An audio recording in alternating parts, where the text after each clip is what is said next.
26/2/2025 காலை முரளி. ஓம் சாந்தி. பாப்தாதா மதுபன்.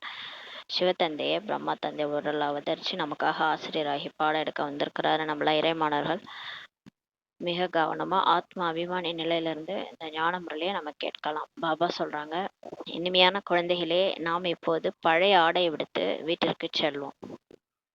நம்ம இந்த உடலை விட்டுட்டு நம்ம பரந்தாமத்துக்கு போக போறோம். பிறகு புதிய உலகத்தில் புதிய ஆடையை பெறுவோம் என்ற அளவற்ற மகிழ்ச்சி உங்களுக்கு இருக்க வேண்டும். போய் நம்ம சொர்க்கத்துல புது ட்ரெஸ் போட போறோம். புது புது அழகான குழந்தை உடல், சின்ன ஒரு ஆரோக்கியமான உடலுக்கு போக போறோம்னா எவ்வளவு சந்தோஷமா இருக்கும். இந்த உடல் எவ்வளோ ஒரு துக்கமா இருக்குது. இதுல நோய் வருது, அது இதுன்னு வருது. இதை விட்டுட்டு நம்ம அங்க போக போறோம் அப்படின்னா எவ்வளோ ஒரு அளவற்ற மகிழ்ச்சி உங்களுக்கு இருக்கணும்ன்றாரு. கேள்வி: நாடகத்தின் எந்த ஒரு துல்லியமான ரகசியம் மிகவும் புரிந்து கொள்ள வேண்டியதாக உள்ளது? பதில்: இந்த நாடகம் பேன் மாதிரி நகர்ந்து கொண்டே இருக்கிறது. டிக் டிக் என்று ஆகி கொண்டே இருக்கிறது. யாருடைய எந்த ஒரு செயல் நடந்ததோ அது பின்னர் அவ்வாறே 5000 வருஷங்களுக்கு பின்னால் ரிப்பீட் மீண்டும் நடைபெறும். இந்த ரகசியம் மிகவும் சூட்சமாக புரிந்து கொள்ள வேண்டியது ஆகும் சொல்றாரு. இது ஒரு 5000 வருஷ சக்கரம். இதுல இப்ப என்ன நடக்குதோ அதே தான் திரும்ப அடுத்த கல்பம் இதே தான் நடக்கும். திரும்ப திரும்ப இதே தான் ரிப்பீட் ஆகும்னு சொல்றாரு. இப்போ எப்படி ஒரு சினிமாவை திரும்பி திரும்பி போட்டு பார்த்தா அதே அதே தானே ஓடும், அதே சீன் தான் ஓடும். அதே மாதிரி தான் இதுவும் ஒரு எல்லையற்ற சினிமா. இது டிக் டிக்குன்னு நகருதுன்றாரு. தேன் மாதிரி நகருதுன்னு சொல்றாரு. எந்த குழந்தைகள் இந்த ரகசியத்தை சரியாக புரிந்திருப்பதில்லையோ அவர்கள் நாடகத்தில் இருந்தால் பின் முயற்சி செய்வோம், புருஷார்த்தம் செய்வோம்ட்டு சொல்றாங்க. அதாவது ட்ராமா தானே, ட்ராமாவில் இருந்தால் தான் நான் முயற்சி பண்ணுவேன். ட்ராமாவில் அமிர்த வேலை ஏஞ்சாதான் நான் ஏந்திச்சிருப்பேன். போன கல்பமே நான் ஏந்திருக்கல, இந்த கல்பமும் நான் ஏந்திருக்க மாட்டேன். இப்படி அந்த அதாவது சரியான முயற்சி செய்யணும். முயற்சி செய்யாமல் நாடகத்தின் மேலே பழிய போடுறது, இது மாதிரி சரியாக புரிஞ்சிக்காதவங்க இந்த மாதிரி நாடகத்தில் இருந்தால் தான் நான் முயற்சி செய்வோம் அப்படின்ட்டு சொல்கிறாங்கன்றாரு. அவர்களால் உயர்ந்த பதவியை அடைய முடியாது. அப்போ அந்த மாதிரி பேசுகிறவங்களால அவங்க இதே மாதிரி தான் கல்பமும் பேசுவாங்க. அப்போ அவங்களால லட்சுமி நாராயணன் ஆக முடியாதுன்றார். உயர்ந்த பதவி அடைய முடியாது. சோம்பேறித்தனம் இருக்கும். அப்புறம் நம்ம முயற்சி நாடகத்தில் இருந்தால் தான் முயற்சி பண்ணுவேன்ட்டு சொல்லுவாங்க. அதனால அவங்களால உயர்ந்த பதவி அடைய முடியாதுன்றார். ஓம் சாந்தி. குழந்தைகளுக்கு தந்தையின் அறிமுகம் கிடைத்தது. பின்னர் தந்தையிடம் ஆசி பெற வேண்டும் சொல்றாரு. இப்போ பாபாவுடைய அறிமுகம் நமக்கு கிடைச்சிடுச்சு. உலகத்துல இருக்கிறவங்களுக்கு பாபா யாருன்னு தெரியாது, ஆனா நமக்கு கடவுள் யாருன்னு தெரியும். அவர்கிட்ட இப்ப நம்ம ஆசி பெறணுன்றாரு. மேலும் தூய்மையாக பாவனமாக ஆக வேண்டும். பத்தித்த பாவனரே, எங்களை பாவனமாக ஆக்குங்கள் என்று கூறவும் செய்யறாங்க. பதித்த பாவனரேன்னு கூப்பிடுறாங்க, தூய்மையாக்குங்கன்னு கூப்பிடுறாங்க. ஏனெனில் நாம் பதித்த புத்தி, தூய்மையற்ற புத்தி உடையவர்கள் ஆவோம் என்பதை புரிந்துள்ளார்கள். புரிஞ்சிட்டதுனால தான் கூப்பிடுறாங்க. அதாவது நமக்கு சக்தி இல்லை, நம்மளால எதுவும் முடியல, கடவுள் வந்தாலும் நம்மளை காப்பாற்ற முடியும்னு நமக்கு புரிஞ்சுக்கிட்டோம். அதனால தான் நம்ம நமக்கு தூய்மையற்ற புத்தியா இருக்குதுன்றதை தெரிஞ்சுக்கிட்டு தான் இப்போ கூப்பிடுறாங்கன்றாரு. இது பத்தித்தமான அயன் ஏஜ் இரும்பு யுகத்தின் உலகமாகும் என்று புத்தியும் சொல்லுது. இது கலியுகம். இது எவ்வளோ அதர்மம் நடக்குது, மோசமான உலகமா இருக்குன்ட்டு புத்தியும் சொல்லுது. புதிய உலகத்தை சதோ பிரதானம், பழைய உலகத்தை தமோ பிரதானம் என்று கூறப்படுகிறதுன்னு சொல்றாரு. புது உலகம் புதுசா இருக்கிறது தான் சதோ பிரதானம், தூய்மையானது. பழசு தமோ பிரதானம் சொல்லப்படுகிறதுன்றாரு. குழந்தைகளாகிய உங்களுக்கு இப்போது தந்தை கிடைத்துள்ளார். நமக்கு இப்ப கடவுளே கிடைச்சிட்டாரு. பக்தர்களுக்கு பகவான் கிடைத்துள்ளார். பக்திக்கு பின்னர் பகவான் பக்தியின் பலனை அளிக்கிறார் என்று கூறவும் செய்யறாங்க. சாஸ்திரத்துல சொல்றாங்க, பக்தி பண்ணா பகவான் கிடைப்பாரு, பலனை கொடுப்பாரு, பக்தியோட பலனை அளிக்கிறார். அது இப்படிதான் வர்றாரு. நமக்கு நம்ம பக்தி பண்ணோம், பக்தர்களுக்கு பகவான் கிடைச்சிட்டாரு. ஆனா அவர் எப்படி கிடைச்சிட்டாருன்னா அப்பாவா கிடைச்சிட்டாரு, அவ்வளவுதான். குழந்தைகளுக்கு அப்பா கிடைச்சிட்டாரு. பக்தி முடிஞ்சிடுச்சு, இப்ப குழந்தைகளுக்கு அப்பா கிடைச்சிட்டாருன்னு சொல்றாரு. ஏனெனில் முயற்சி செய்கிறார்கள் இல்லையா, உழைப்பு செய்யறாங்க பக்தியில், அதனால்தான் கடவுள் கிடைக்கிறார். பின்னர் பலனும் வேண்டுகிறார்கள். பக்தர்கள் என்ன உழைப்பு செய்கிறார்கள் என்பதை நீங்கள் அறிந்துள்ளீர்கள். நமக்கு தெரியும் பக்தர்கள் என்ன செய்யறாங்க. நீங்கள் அரைக்கல்பம் பக்தி மார்க்கத்துல அடிகள் வாங்கி களைச்சு விட்டுள்ளீர்கள்ன்றாரு. பக்தியில் மிகவும் உழைப்பு செய்துள்ளீர்கள். நம்மளும் நிறைய பக்தி பண்ணிருக்கோம், நிறைய மலையா ஏறி கடவுளை வழிபட்டு இந்த அங்க பிரதர்ஷனம் செஞ்சு நிறைய இந்த இதெல்லாம் விரதம், தானம், தவம், புண்ணியம், தர்மம் எல்லாம் செஞ்சுதான் வந்திருக்கிறோம். அதாவது சாப்பிடாம இருந்து விரதம் இருந்து சாப்பிட்றது, இந்த மாதிரி பக்தியெல்லாம் நம்ம இந்த பிறவிலே நம்ம இப்போ போன பிறவிலே பண்ணியிருக்கிறோம். இந்த உடல்லையே நம்ம நிறைய பக்தி பண்ணிட்டு தான் இப்போ பிகேவா ஆயிருக்கிறோம். இதுவும் நாடகத்தில் பொருந்தியுள்ளதுன்றாரு. இது கூட டிராமால இருக்குன்றாரு. பலன் பெறுவதற்காக உழைத்துள்ளீர்கள். இப்போ எதுக்காக நீங்க பக்தி பண்ணீங்கன்னா, இந்த பலன் அடையறதுக்காக. கடவுளை நம்ம நேர்ல சந்திக்கிறோம் இல்லையா? இப்போ பாபா மீட்ல கடவுளே வந்துட்டாரு. அவரை நம்ம நேரா பார்க்கறது தான் அதோட பலன். அதுக்காக தான் இவ்வளோ உழைச்சிருக்கிறீங்க இந்த 2500 வருஷம்ன்றாரு. பகவான் வந்து பக்தியின் பலனை அளிப்பார் என்று நினைக்கிறாங்க. எனவே பலன் அளிப்பவர் பிறகும் பகவான் தான் ஆகிறார் இல்லையா? கடவுள் தான் பலனை கொடுப்பாருன்ட்டு நினைக்கிறாங்க.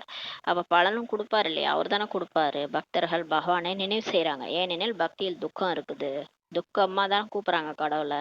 ஆக எங்களுடைய துக்கத்தை நீக்குங்கள், பாவனமாக ஆக்குங்கள் என்று கூறுகிறார்கள் சொல்றாரு. இப்போது ராவண ராஜ்யம் ஆகும் என்பதை யாரும் அறியாம இருக்கிறாங்க. ராவணன் தான் பதித்த தூய்மையற்றவராக நம்மளை ஆக்கியுள்ளான். ராமராஜ்யம் வேண்டும் என்று சொல்லவும் செய்யறாங்க. ஆனால் அது எப்போது எப்படி ஆக வேண்டியுள்ளது என்பது பற்றி யாருக்குமே தெரியாதுன்றாரு. இப்ப சொர்க்கம் வரணும், ராமராஜ்யம் வேணும்னு சொல்றாங்க. ஆனா அது எப்படி வரும், யாரால வரும் அப்படின்றா தெரியல. இப்போது ராவணராஜ்யம் ஆகும் என்பதை ஆத்மா உள்ளுக்குள் புரிந்துள்ளது. இப்ப நம்ம ஆத்மா புரிஞ்சுக்கிச்சு இது எப்படி இருக்குது. ஒரே அசுர உலகமா இருக்குது. எல்லாம் ஒருத்தவங்கள அழிச்சுக்கிறாங்க. டெய்லி நியூஸை பார்த்தாலே தெரியும். கணவன் மனைவியை கொன்னார், மனைவி கணவனை கொன்னுட்டாங்க. இதெல்லாம் ஒரு செய்தியா? குழந்தைங்களை குத்தி கொன்னுட்டாங்க. இதெல்லாம் எவ்வளோ ஒரு விஷயம். இதெல்லாம் ராவண ராஜ்யம் தானே அப்படின்னு நம்ம ஆத்மா உள்ளுக்குள்ளார புரிஞ்சுக்கிச்சு. நியூஸ் பாருங்க, நியூஸ் பார்த்தா தெரியும் எந்த அளவுக்கு கலியுகம் முத்தி போயிருக்குன்ட்டு. ஏன்னா கர்ப்பிணி பெண்கள் ஐயோ ஐயோ, சின்ன குழந்தைகள் ஐயோ ஐயோ, அப்படி வரும்போது கலியுகம் அழிஞ்சிரும் அப்படின்னு சொல்லி கிருஷ்ணர் சொல்லியிருக்கிறாரு. அந்த மாதிரிதான் இப்ப நடக்குது. இது நியூஸ் பார்த்தாலே தெரியுது. எல்லாமே நடக்குது. அப்ப பாத்துக்கோங்க, இது வந்து கலியுகம் முத்தி போச்சு. ரௌரவ் நரகன் பாபா சொல்வார்ல, அது மாதிரி இது இனிமேலும் நீடிக்காது. நீடிச்சதுன்னா அவ்வளவுதான், ரொம்ப மோசமா போயிடும். இது இருப்பதே பக்தி மார்க்கமாக. இப்ப வந்து பக்தி மார்க்கம் தான் இருக்கு. பக்தர்கள் நிறைய நடனம் வேடிக்கை தான் செய்யறாங்கன்றாரு. குஷியும் கிடைக்கிறது. அவங்க பக்தியில என்ன பண்றாங்கன்னா டான்ஸ் ஆடுறாங்க, வேடிக்கையெல்லாம் இந்த கூத்துலாம் வைப்பாங்க. அதெல்லாம் வச்சுக்கிட்டு டைம் இது பண்ணிட்டு இருப்பாங்க. குஷியும் அதுல அவங்களுக்கு கிடைக்குதுன்றார். ஆனாலும் பக்தி செஞ்சா என்ன பண்றது, பிறகு அழவும் செய்கிறார்கள்ன்றார். பக்தி பண்ணி சிரிச்சுக்கிட்டா இருக்கிறீங்க, அழுதுட்டு தான் இருக்கிறீங்க. அப்புறம் ஏதாவது பிரச்சனைனா உட்காந்து அழுவுறீங்க இல்லையா? அழவும் செய்கிறார்கள். பகவான் மீதுள்ள அன்பில் கண்ணீர் வந்து விடுகிறது சொல்றாரு. ஆனால் பகவானை அறியாமல் இருக்கிறார்கள். கடவுள் மேல அன்புல கண்ணீர் வருது. எல்லாமே பக்தியில பாத்தீங்கன்னா கண்ணீர் தான் தார் தாரையா ஊத்துது. ஆனா பகவானை அறியாம இருக்கிறாங்க. யார் பகவான் தெரியாம இருக்கிறாங்க. யாருடைய அன்பில் கண்ணீர் வருகிறதோ அவரை கூட அறிந்து கொள்ள வேண்டும் அல்லவா?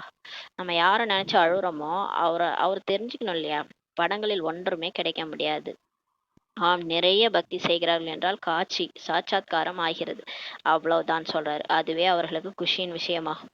இப்ப ரொம்ப கிருஷ்ணரோடைய அப்படியே பக்தியை அப்படியே கண்ணில் தண்ணி ஊத்துது. அப்படியே ரொம்ப தீவிரமா பக்தி சாப்பிடாம ஒரு 10 நாளைக்கு சாப்பிடாமலே நினைக்கிறாங்கன்னா அப்புறம் இவங்க செத்துற போறாங்கன்ட்டு பாபா காட்சி காட்டுறாரு. கிருஷ்ணரோட காட்சி.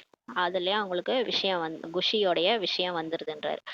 குஷி ஆயிடுறாங்கன்றது. சுயம் பகவானே வந்து நான் யார் ஆவேன் என்ற அறிமுகத்தை அளிக்கிறார். இப்ப கடவுளே வராரு வந்து நான் யாருன்றத நமக்கு அறிமுகத்தை கொடுக்கிறார். நான் யாராக இருக்கிறேன், எப்படி இருக்கிறேன் என்பதை உலகத்தில் யாருமே அறியாம இருக்கிறாங்க.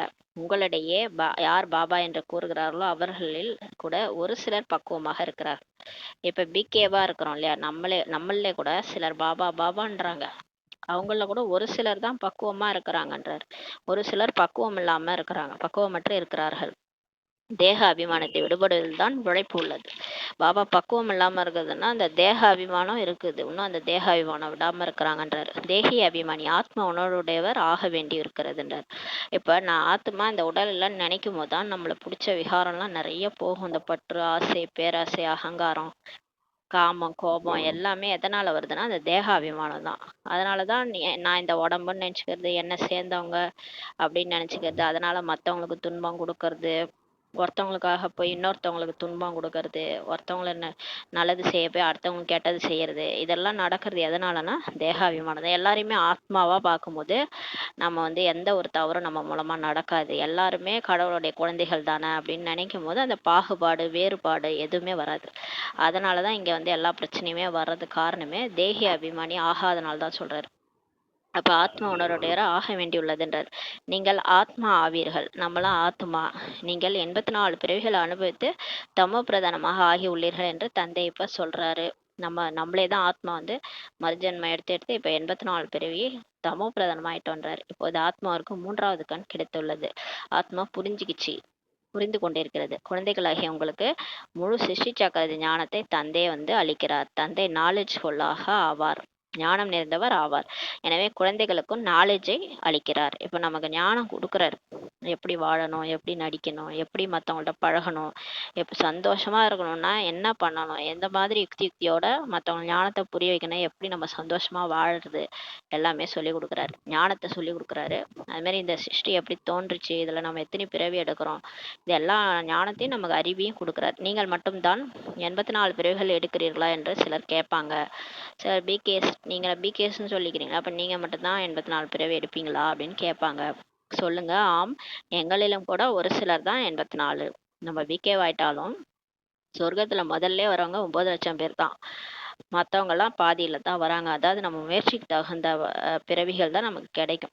நம்ம சரியா முயற்சி பண்ணனா பிரம்மா பாபா கூடயே கிருஷ்ணர் கூடயே போய் ராஜ்யத்துல போயிடலாம். நம்ம ஸ்ரீமத் படி ஃபுல்லா நடந்தோம்னா. நம்ம சரியா அமிர்த வேலை எழுந்திருக்கல, சரியா முரளி பக்குவம் இல்லாம இருக்கிறோம்னா நம்ம லேட்டா தான் போவோம். கர்மாதீதம் லேட் ஆகும். கர்ம கணக்கு முடிக்காமலே உட்காந்துருப்போம். பாபாவே கிளம்பிடுவாரு, நம்ம இங்கேயே உட்காந்துட்டு இருந்தோம்னா அவ்வளவுதான், லேட்டா தான் வருவோம் சொர்க்கத்துக்கு. அதனால நம்ம ஒரு சிலர் தான் 84 பிறவி எடுக்கிறாங்கன்னு சொல்லுங்க. பிகேஸ்லயே ஒரு சிலர் தான் 84 பிறவி எடுக்கிறாங்க. ஒரு சிலர் 82 பிறவிகள் எடுக்கிறாங்க. அதிகபட்சமாக 84 பிறவிகள் தான் எடுக்கிறாங்கன்னு சொல்றாரு பாபா. அதிகபட்சம் 84 தான், அதுக்கு மேலெல்லாம் யாரும் எடுக்கிறது இல்லை. 84 பிறவி எடுக்கிறாங்க. 9 லட்சம் பேர் 84 பிறவி எடுப்பாங்க. மீதி எல்லாரும் அடுத்தடுத்து வர்றவங்கெல்லாம் 82 81 அந்த மாதிரி போயிட்டே இருக்கும். யார் முதலில் வருகிறார்களோ அவர்களுக்கு 84 பிறவிகள் இருக்கும்னு சொல்றாரு. ஃபர்ஸ்ட் சத்தியோகம் 1:1:1 யார் நடிக்க வராங்களோ அவங்களுக்கு 84 பிறவிகள் இருக்குன்றாரு. யார் நல்ல முறையில் படித்து உயர்ந்த பதவி அடைகிறார்களோ அவர்கள் சீக்கிரம் வருவார்கள் சொல்றாரு. இப்ப யார் நல்லா முரளியை படிச்சு உயர்ந்த பதவி அடைகிறாங்களோ அவங்க சீக்கிரமா சொர்க்கத்துல வருவாங்கன்றார். மாலையில் நெருக்கத்தில் கோர்க்கப்பட்டு விடுவார்கள். அவங்க யார் நல்ல முயற்சி பண்றாங்களோ அவங்க மாலையில 108 மணி மாலையில நெருக்கத்துல கோர்க்கப்பட்டு விடுவார்கள் சொல்றாரு.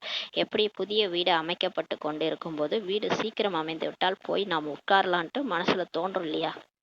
இப்போ ஒரு பழைய வீடு இடிச்சிட்டு நம்ம புது வீடு கட்டுறோம். இது எப்படா அந்த புது வீடு கட்டி முடிப்பாங்க, போய் உட்காரணும்னு தோணும் இல்லையா. குழந்தைகளாகிய உங்களுக்கு கூட இப்போது நாம் இந்த பழைய உடையை விடுத்து புதியதை பெற வேண்டி உள்ளது என்ற குஷி இருக்கணும். இப்போ உங்களுக்கு கூட இந்த ட்ரெஸ்ஸை நான் மாத்திட்டு புது புது ட்ரெஸ் எனக்கு கிடைக்க போகுது சொர்க்கத்துல. புது உடல், புது தேவதை உடல், சூப்பரான உடல் எனக்கு தயாராயிட்டு இருக்குது. அந்த குஷி இருக்கணும் உங்களுக்கு இல்லையா. இந்த உடல் நான் விட்டுட்டு போறேன். அதாவது பாபா ஆத்ம உணர்வை கொண்டு வராரு. இந்த உடல் நான் நினைச்சிட்டு இருக்கிறோம் இல்லையா, இந்த மாதிரி எல்லாம் நம்மள ஞானத்தை சொல்லி ஆத்ம உணர்வை கொண்டு வராரு. இந்த பழைய ட்ரெஸ்ஸை மாத்திட்டு புது ட்ரெஸ் நான் போட போறேன்ற குஷி இருக்கணும்ன்றார். நாடகத்தில் நடிகர்கள் 1 மணி நேரத்துக்கு முன்னதாகவே நேரம் முடிந்தவுடன் வீட்டுக்கு சென்றுவிடும் என்று கடிகாரத்தை பார்த்து கொண்டே இருப்பார்கள். சினிமா முடிச்சுட்டு கிளம்புறவங்க நடிகர்கள், ஹீரோயின் அந்த மாதிரி யாரெல்லாம் அந்த சினிமாவில் நடிச்சாங்களோ அந்த டைம் முடிஞ்சவொடனே அப்போ நம்ம வீட்டுக்கு போகணுன்ட்டு கடிகாரத்தை பார்த்துக்கிட்டே இருப்பாங்க. அந்த நேரம் வந்து விடுகிறது. குழந்தை அதே மாதிரி இப்போ நீங்களும் நடிகர்கள், உங்களுடைய டைம் முடிய போகுது, இப்போ நம்ம வீட்டுக்கு போகணும். நம்ம வீடு பரந்தாமத்துக்கு புள்ளியா போக போறோன்ற நேரம் வந்துருச்சுன்றாரு. உங்களுக்கு எல்லை இல்லாத கடிகாரம் இப்ப இருக்குது. அவங்களுக்கு எல்லைக்குட்பட்ட கடிகாரத்தை பாக்குறாங்க. நம்ம இந்த கலியுகம் முடிஞ்சு சத்தியுகம் வரப்போகுது. அந்த பெரிய நாடக சக்கரம், அந்த நாடக சக்கரத்துடைய கடிகாரத்தை நம்ம பார்த்துட்டு இருக்கிறோம். இப்ப கலியுகம் முடிய போது சொர்க்கம் வரப்போகுதுன்ற கடிகாரத்தை நம்ம பார்த்துக்கிட்டே இருக்கணும். கர்மாதித் நிலையை அடைந்து விட்டீர்கள் என்றால் பின் நீங்க இருக்கவே மாட்டீர்கள் என்பதை நீங்கள் அறிந்துள்ளீர்கள். இப்ப நம்ம கர்ம கணங்கெல்லாம் இருக்கிறதுனால தான் இங்க நடிக்கிறோமே. கர்ம கணக்கு முடிஞ்சிச்சுன்னா ஆட்டோமேட்டிக்கா அந்த உடம்பு விட்டு நம்ம போயிரும். அது எந்த ஆத்மாவா இருந்தாலும் சரி, அதுக்கு கணக்கு வழக்கு இல்லைன்னா அது அந்த உடம்ப விட்டு போயிட்டே இருக்கும். நீங்க நிறுத்தினா கூட இருக்காது. நீங்க அழுதாலும் வராது. நீங்க நிறுத்தினாலும் யாரும் திரும்ப அந்த உடம்புல வரமாட்டாங்க. போனவங்க தான், யாரும் வரமாட்டாங்க. ஏன்னா அவங்க கர்ம கணக்கு முடிஞ்சிருச்சு. அதனால அவங்க அந்த உடலை விட்டு போயிட்டாங்க. நம்ம அழறதெல்லாம் வேஸ்ட். அடுத்து என்ன நடக்கணும்ன்றதான் பார்க்கணும். நம்ம ஆத்மால சக்திசாலியா இருந்தா நம்ம வாழ்க்கைய வாழறதுக்கு சக்தி இருக்கும். அழுதா சக்தி போயிடும். அழுதா உங்களுக்கு ஆத்மால சக்தி போயிட்டு உங்களால வாழ்க்கைய அடுத்த நாளைக்கு வாழ முடியாது. அதனால நீங்க பாபாவை நினைச்சு சக்தியை நினைப்படுறதான் பார்க்கணும். போனவங்களெல்லாம் நினைச்சு அழக்கூடாது. அதான் சொல்றாரு. கர்மாதி நிலையை நீங்க அடைஞ்சிட்டீங்கன்னா நீங்களே இங்க இருக்க மாட்டீங்கன்னு சொல்லி சொல்றாரு. கர்மாதீதராக ஆவதற்கு கூட நினைவில் இருக்க வேண்டி வரும் சொல்றாரு. இப்ப கர்மாதீத ஆகணும்னா பாபா நினைவுல இருக்கணும். இருந்தாதான் கர்ம கணக்க முடிக்க முடியுன்றாரு. மிகுந்த உழைப்பு உள்ளது, சும்மாலாம் சித்தி வீட்டுக்கு போற மாதிரி கிடையாதுன்றாரு. ரொம்ப உழைக்கணுன்றாரு. புதிய உலகத்திற்கு நீங்க செல்றீங்க. இப்ப நம்ம புது உலகத்துக்கு போறோம். பிறகு ஒவ்வொரு பிறவியிலும் கலைகள் உங்களுக்கு குறைஞ்சிக்கிட்டே போகுதுன்னு சொல்றாரு. நம்ம ஒரு ஒரு பிறவியா சொர்க்கத்துல எடுக்க எடுக்க அடுத்தடுத்த பிறவி வந்து நம்ம கலைகள் குறைஞ்சிட்டே வருதுன்றாரு. புதிய வீட்டில் 6 மாதம் வசித்தீர்கள் என்றால் கொஞ்சம் தூசி கரைகள் ஆகி விடுகிறது அல்லவா. இப்ப புது வீட்டுல நம்ம வசிக்கிறோம். ஒரு 6 மாசம் ஆயிடுச்சுன்னா அதுல வந்து தூசி படியும். கொஞ்சம் கொஞ்சமா மாறும் இல்லையா, கொஞ்சம் வித்தியாசம் ஏற்பட்டுகிறது. எனவே அங்கு கூட புதிய உலகத்தில் கூட ஒரு சிலர் முதல்ல வருவாங்க. ஃபர்ஸ்ட் கிளாஸ் உலகத்துல ஃபர்ஸ்டே வரும்போது உலகம் வந்து சூப்பரா இருக்கும். ஒரு சிலர் கொஞ்சம் பின்னாடி தான் வருவாங்கன்றாரு. முதலில் வருபவர்களை சதோ பிரதானமானோர் என்று சொல்வாங்க. பின்னர் மெல்ல மெல்ல கலைகள் அவங்களுக்கு குறைஞ்சிட்டே போகுன்றாரு. ஃபர்ஸ்ட் நடிக்கிற ஆத்மா வந்து சதோ பிரதானமா வரும். அப்புறம் அவங்க நடிக்க நடிக்க நடிக்க அவங்களுடைய ஆத்மால கலைகள் வந்து குறைஞ்சிட்டே போகுதுன்றாரு. ஒரு 10 வருஷம் கழிச்சு அப்படியே கலை குறைஞ்சிரும். 1250 வருஷம் வந்து சத்தியுகமா இருக்கும். அப்போ வந்து அப்படியே கொஞ்சம் கொஞ்சமா நம்ம நாட்கள் போக போக ஒரு 100 வருஷம் 200 வருஷம் அப்படியே போக போக கலையெல்லாம் ஆத்மால வந்து கலை குறைஞ்சிட்டே போகும். எப்படி இப்போ இந்த பௌர்ணமி நிலவு அப்படியே தேஞ்சுக்கிட்டே வருது இல்லையா, அந்த மாதிரி ஆத்மால இருக்க கலைகள் குறைஞ்சிட்டே போகின்றாரு. கொஞ்சம் கொஞ்சமா நமக்கு பேட்டரி டிஸ்சார்ஜ் ஆகுது. இந்த நாடகத்தின் சக்கரம் பேன் போல இப்போது ஊர்ந்து கொண்டே இருக்கிறதுன்னு சொல்றாரு. டிக் டிக் என்று ஆகி கொண்டே இருக்கிறது. முழு உலகத்தில் யார் மூலம் எந்த செயல் நடக்கிறதோ அவ்வாறே இந்த சக்கரத்தில் மீண்டும் மீண்டும் நடந்து கொண்டே இருக்கிறது என்பதை நீங்க தெரிஞ்சிட்டீங்கன்றாரு. இப்ப எப்படி எல்லாம் யார் என்ன செய்யறாங்களோ அதே தான் திரும்ப செய்வாங்க. யாரையும் நம்ம கடிஞ்சிக்கிறதுல ஒரு பிரயோஜனம் கிடையாது. அவங்க சுபாவ சம்ஸ்காரம் அப்படிதான். அவங்க மாறலைன்னா அவங்க அப்படியேதான் இருப்பாங்க. அவங்கள பத்தி பேசுறதும் வேஸ்ட். ஏன்னா நம்மளதான் பாபா மாத்திட்டு இருக்கிறாரு. வெளி உலகத்துல யாரையும் மாத்தல இல்லையா. அவங்களுக்கெல்லாம் கிளாஸா பாபா எடுக்கிறாரு. நம்மளதான் மாத்துறாருன்னா நம்ம தான் மாறணும். அடுத்தவங்க மாறல, அவங்க மாற மாட்றாங்க, பிகேஸே சிலர் மாற மாட்றாங்கன்னா நம்ம வந்து கடிஞ்சிக்கிறதுல வேஸ்ட். சொல்றதே வேஸ்ட். ஏன்னா அவங்க நடிப்பே அதான், அவங்களோட பதவியே அதான். அவங்க போய் வேலைக்காரி ஆவாங்க. நம்ம வேலைக்காரி ஆகணுமா? அவங்கள பத்தி பேசி நம்ம தான் பாவம் வந்து ஏத்திக்கிட்டு போவோம். அதனால நம்ம வந்து நம்மள மாத்துறத தான் பார்க்கணும். அடுத்தவங்கள மாத்தணும்லாம் நினைக்கவே கூடாது. இது மிகவுமே புரிந்து கொள்ள வேண்டிய சூட்சமமான விஷயங்களாகும் சொல்றாரு. யார் என்ன நடிச்சாங்களோ அதே தான் திரும்ப திரும்ப நடிப்பாங்க. தந்தை அனுபவத்துடன் கூறுகிறார். இப்ப பாபா நமக்கு ஒரு பிரம்மா பாபா சொல்றாரு. அனுபவத்தோட நமக்கு சொல்றாரு. இந்த படிப்பு மீண்டும் 5000 வருஷத்திற்கு பிறகு திரும்ப இதேதான் நடைபெறும் என்பதை நீங்க தெரிஞ்சிட்டீங்க.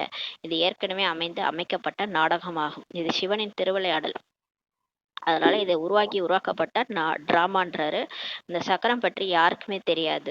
ஆனா இந்த சக்கரம் வந்து இந்த மாதிரி சுத்துது, திரும்ப திரும்ப நடக்குது அப்படின்றது வெளி உலகத்துல யாருக்குமே தெரியாது. இதனுடைய கிரியேட்டர், படைப்பவர், டைரக்டர், முக்கிய நடிகர்கள் யார் என்பது எதுவுமே தெரியாம இருக்கிறாங்கன்னு சொல்றாரு. அதாவது இப்ப நம்ம ஒரு லைஃப் இருக்குல்ல, இந்த லைஃபே ஒரு டிராமா. நம்ம நடிக்கிறோம். அவங்கவுங்க நம்ம கர்ம கணக்கு யார் கூட இருக்கோ அவங்களோட நம்ம வாழ்ந்துட்டு இருக்கிறோம். இது வந்து ஒரு டிராமா.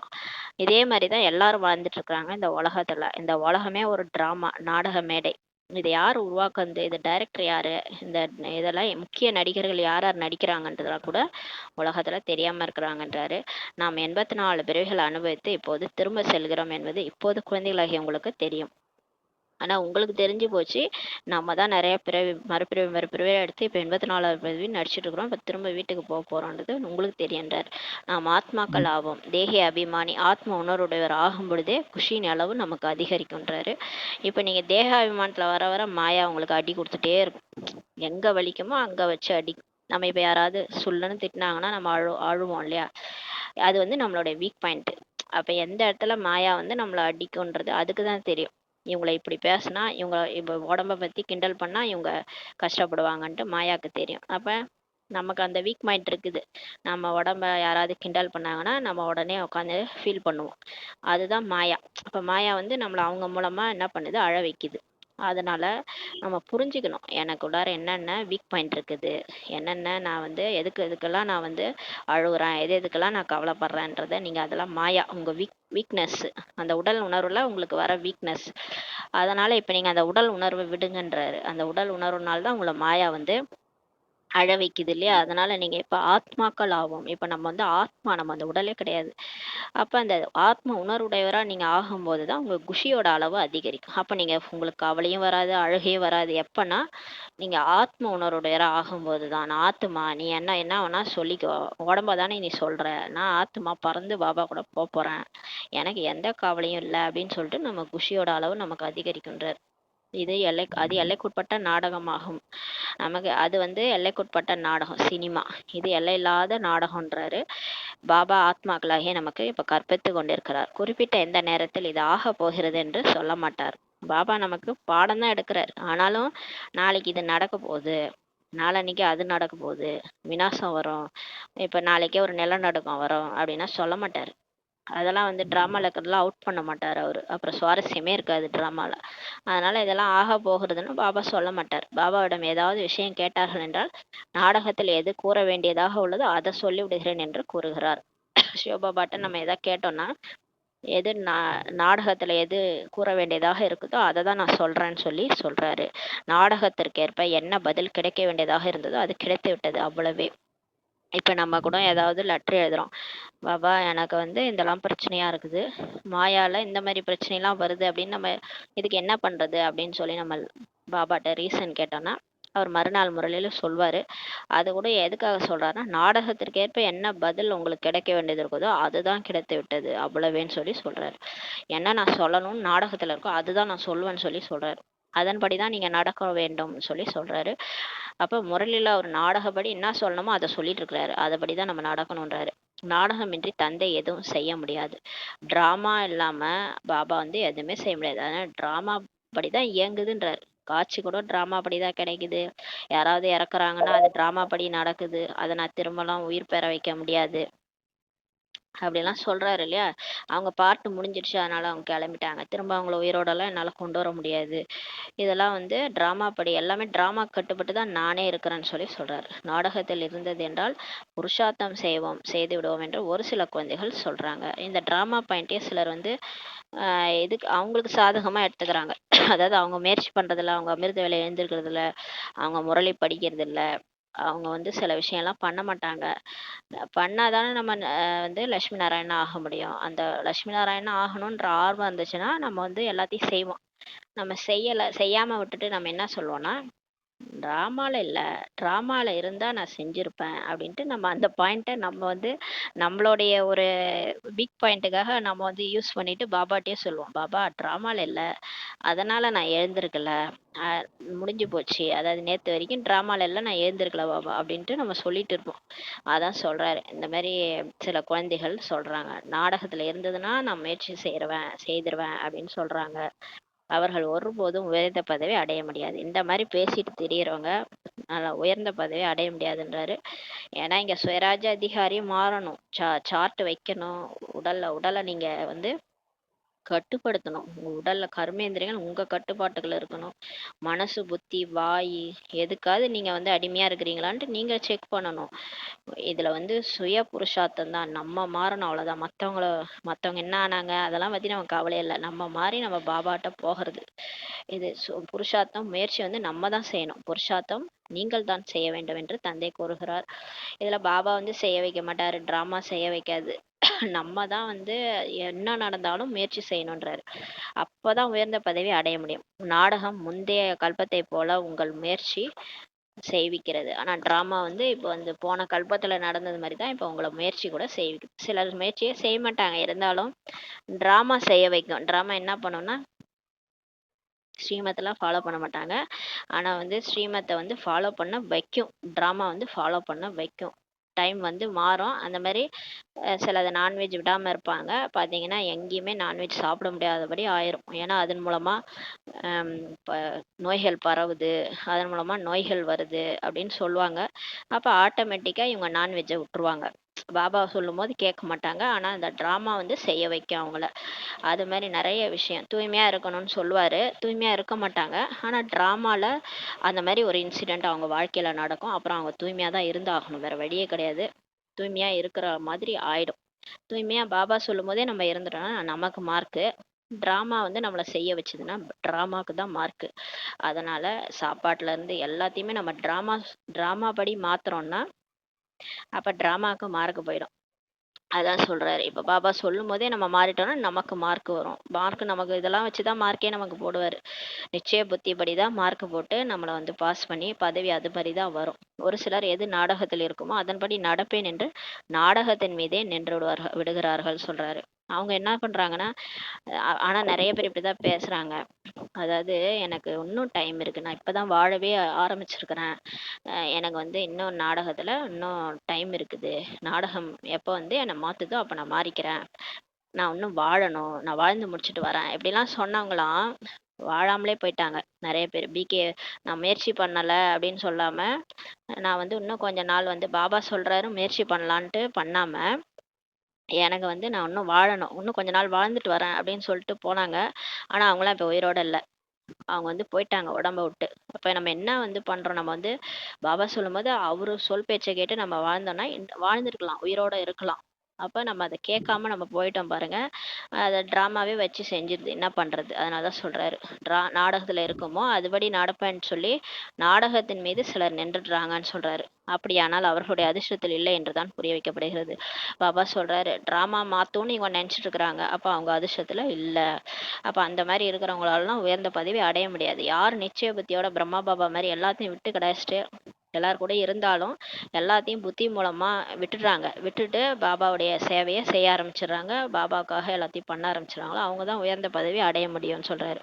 ஸ்ரீமத் முதற்கொண்டு ஒன்று விடாம ஃபாலோ பண்ணணும். எல்லாத்தையும் ஃபாலோ பண்ணாதான் நீங்க வந்து உயர்ந்த பதவி அடைய முடியும். இப்போது நாம் ஆத்மா ஆவோம். நாம் இந்த பாகத்தை நடிக்க வந்துள்ளோம் என்பது உங்களுக்கு நினைவு வந்துள்ளன்னு சொல்றாரு. இப்ப நமக்கு புரிஞ்சிடுச்சு, நம்ம ஆத்மா தான் இந்த பாட்டு நடிக்க வந்திருக்கிறோம். இப்ப இது நம்மளுடைய ரோல். நம்ம கல்பமா இதை தான் நம்ம ப்ளே பண்ண வந்திருக்கிறோம்ன்றது உங்களுக்கு நினைவுக்கு வந்துருச்சு. ஆத்மாவும் அவிநாஷி ஆகும். ஆத்மா கூட அழிவற்றது தான் சொல்றாரு. அது ஆத்மாக்கு அழிவே கிடையாது. உடல் தான் அழியுது, ஆத்மா அழியாது. பாகம் அதோட பார்ட்டு கூட அழியாததா. நம்ம அடுத்த கல்பத்துல இதே ரோலு, இதே வேஷம், இதே உடம்புல தான் நடிப்போம். நம்மளோட பார்ட் வந்து மாறவே மாறாது. இதே மாதிரி குணத்தோட தான் இதே மாதிரி தான் நம்ம வாழ்க்கைய வாழ்வோம். அடுத்த பார்ட்டும் நமக்கு இதே தான் இருக்கும் அடுத்த கல்பத்துல. அதனால ஒரு ஒரு பார்ட்டு கூட மாறாதுன்றாரு, பார்ட்டு கூட அழியாதுன்றாரு.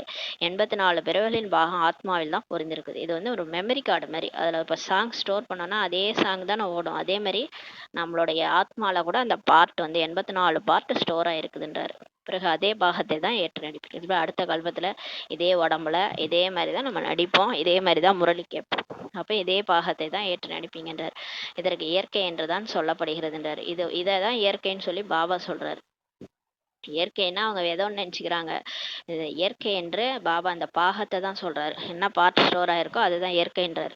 இயற்கையை பற்றி வேற என்ன விரிவாக்கம் செய்ய முடியும் சொல்றாரு. இப்போது அவசியம் நீங்க தூய்மை ஆகணும் என்பது முக்கியமான விஷயமாகும். பாபா சொல்றாரு, இப்ப நீங்க கண்டிப்பா தூய்மை ஆகணும். இதுதான் முக்கியமான விஷயம். தூய்மை ஆகலைன்னா டிராமா வந்து தூய்மை ஆக்கிறோம் நம்மள.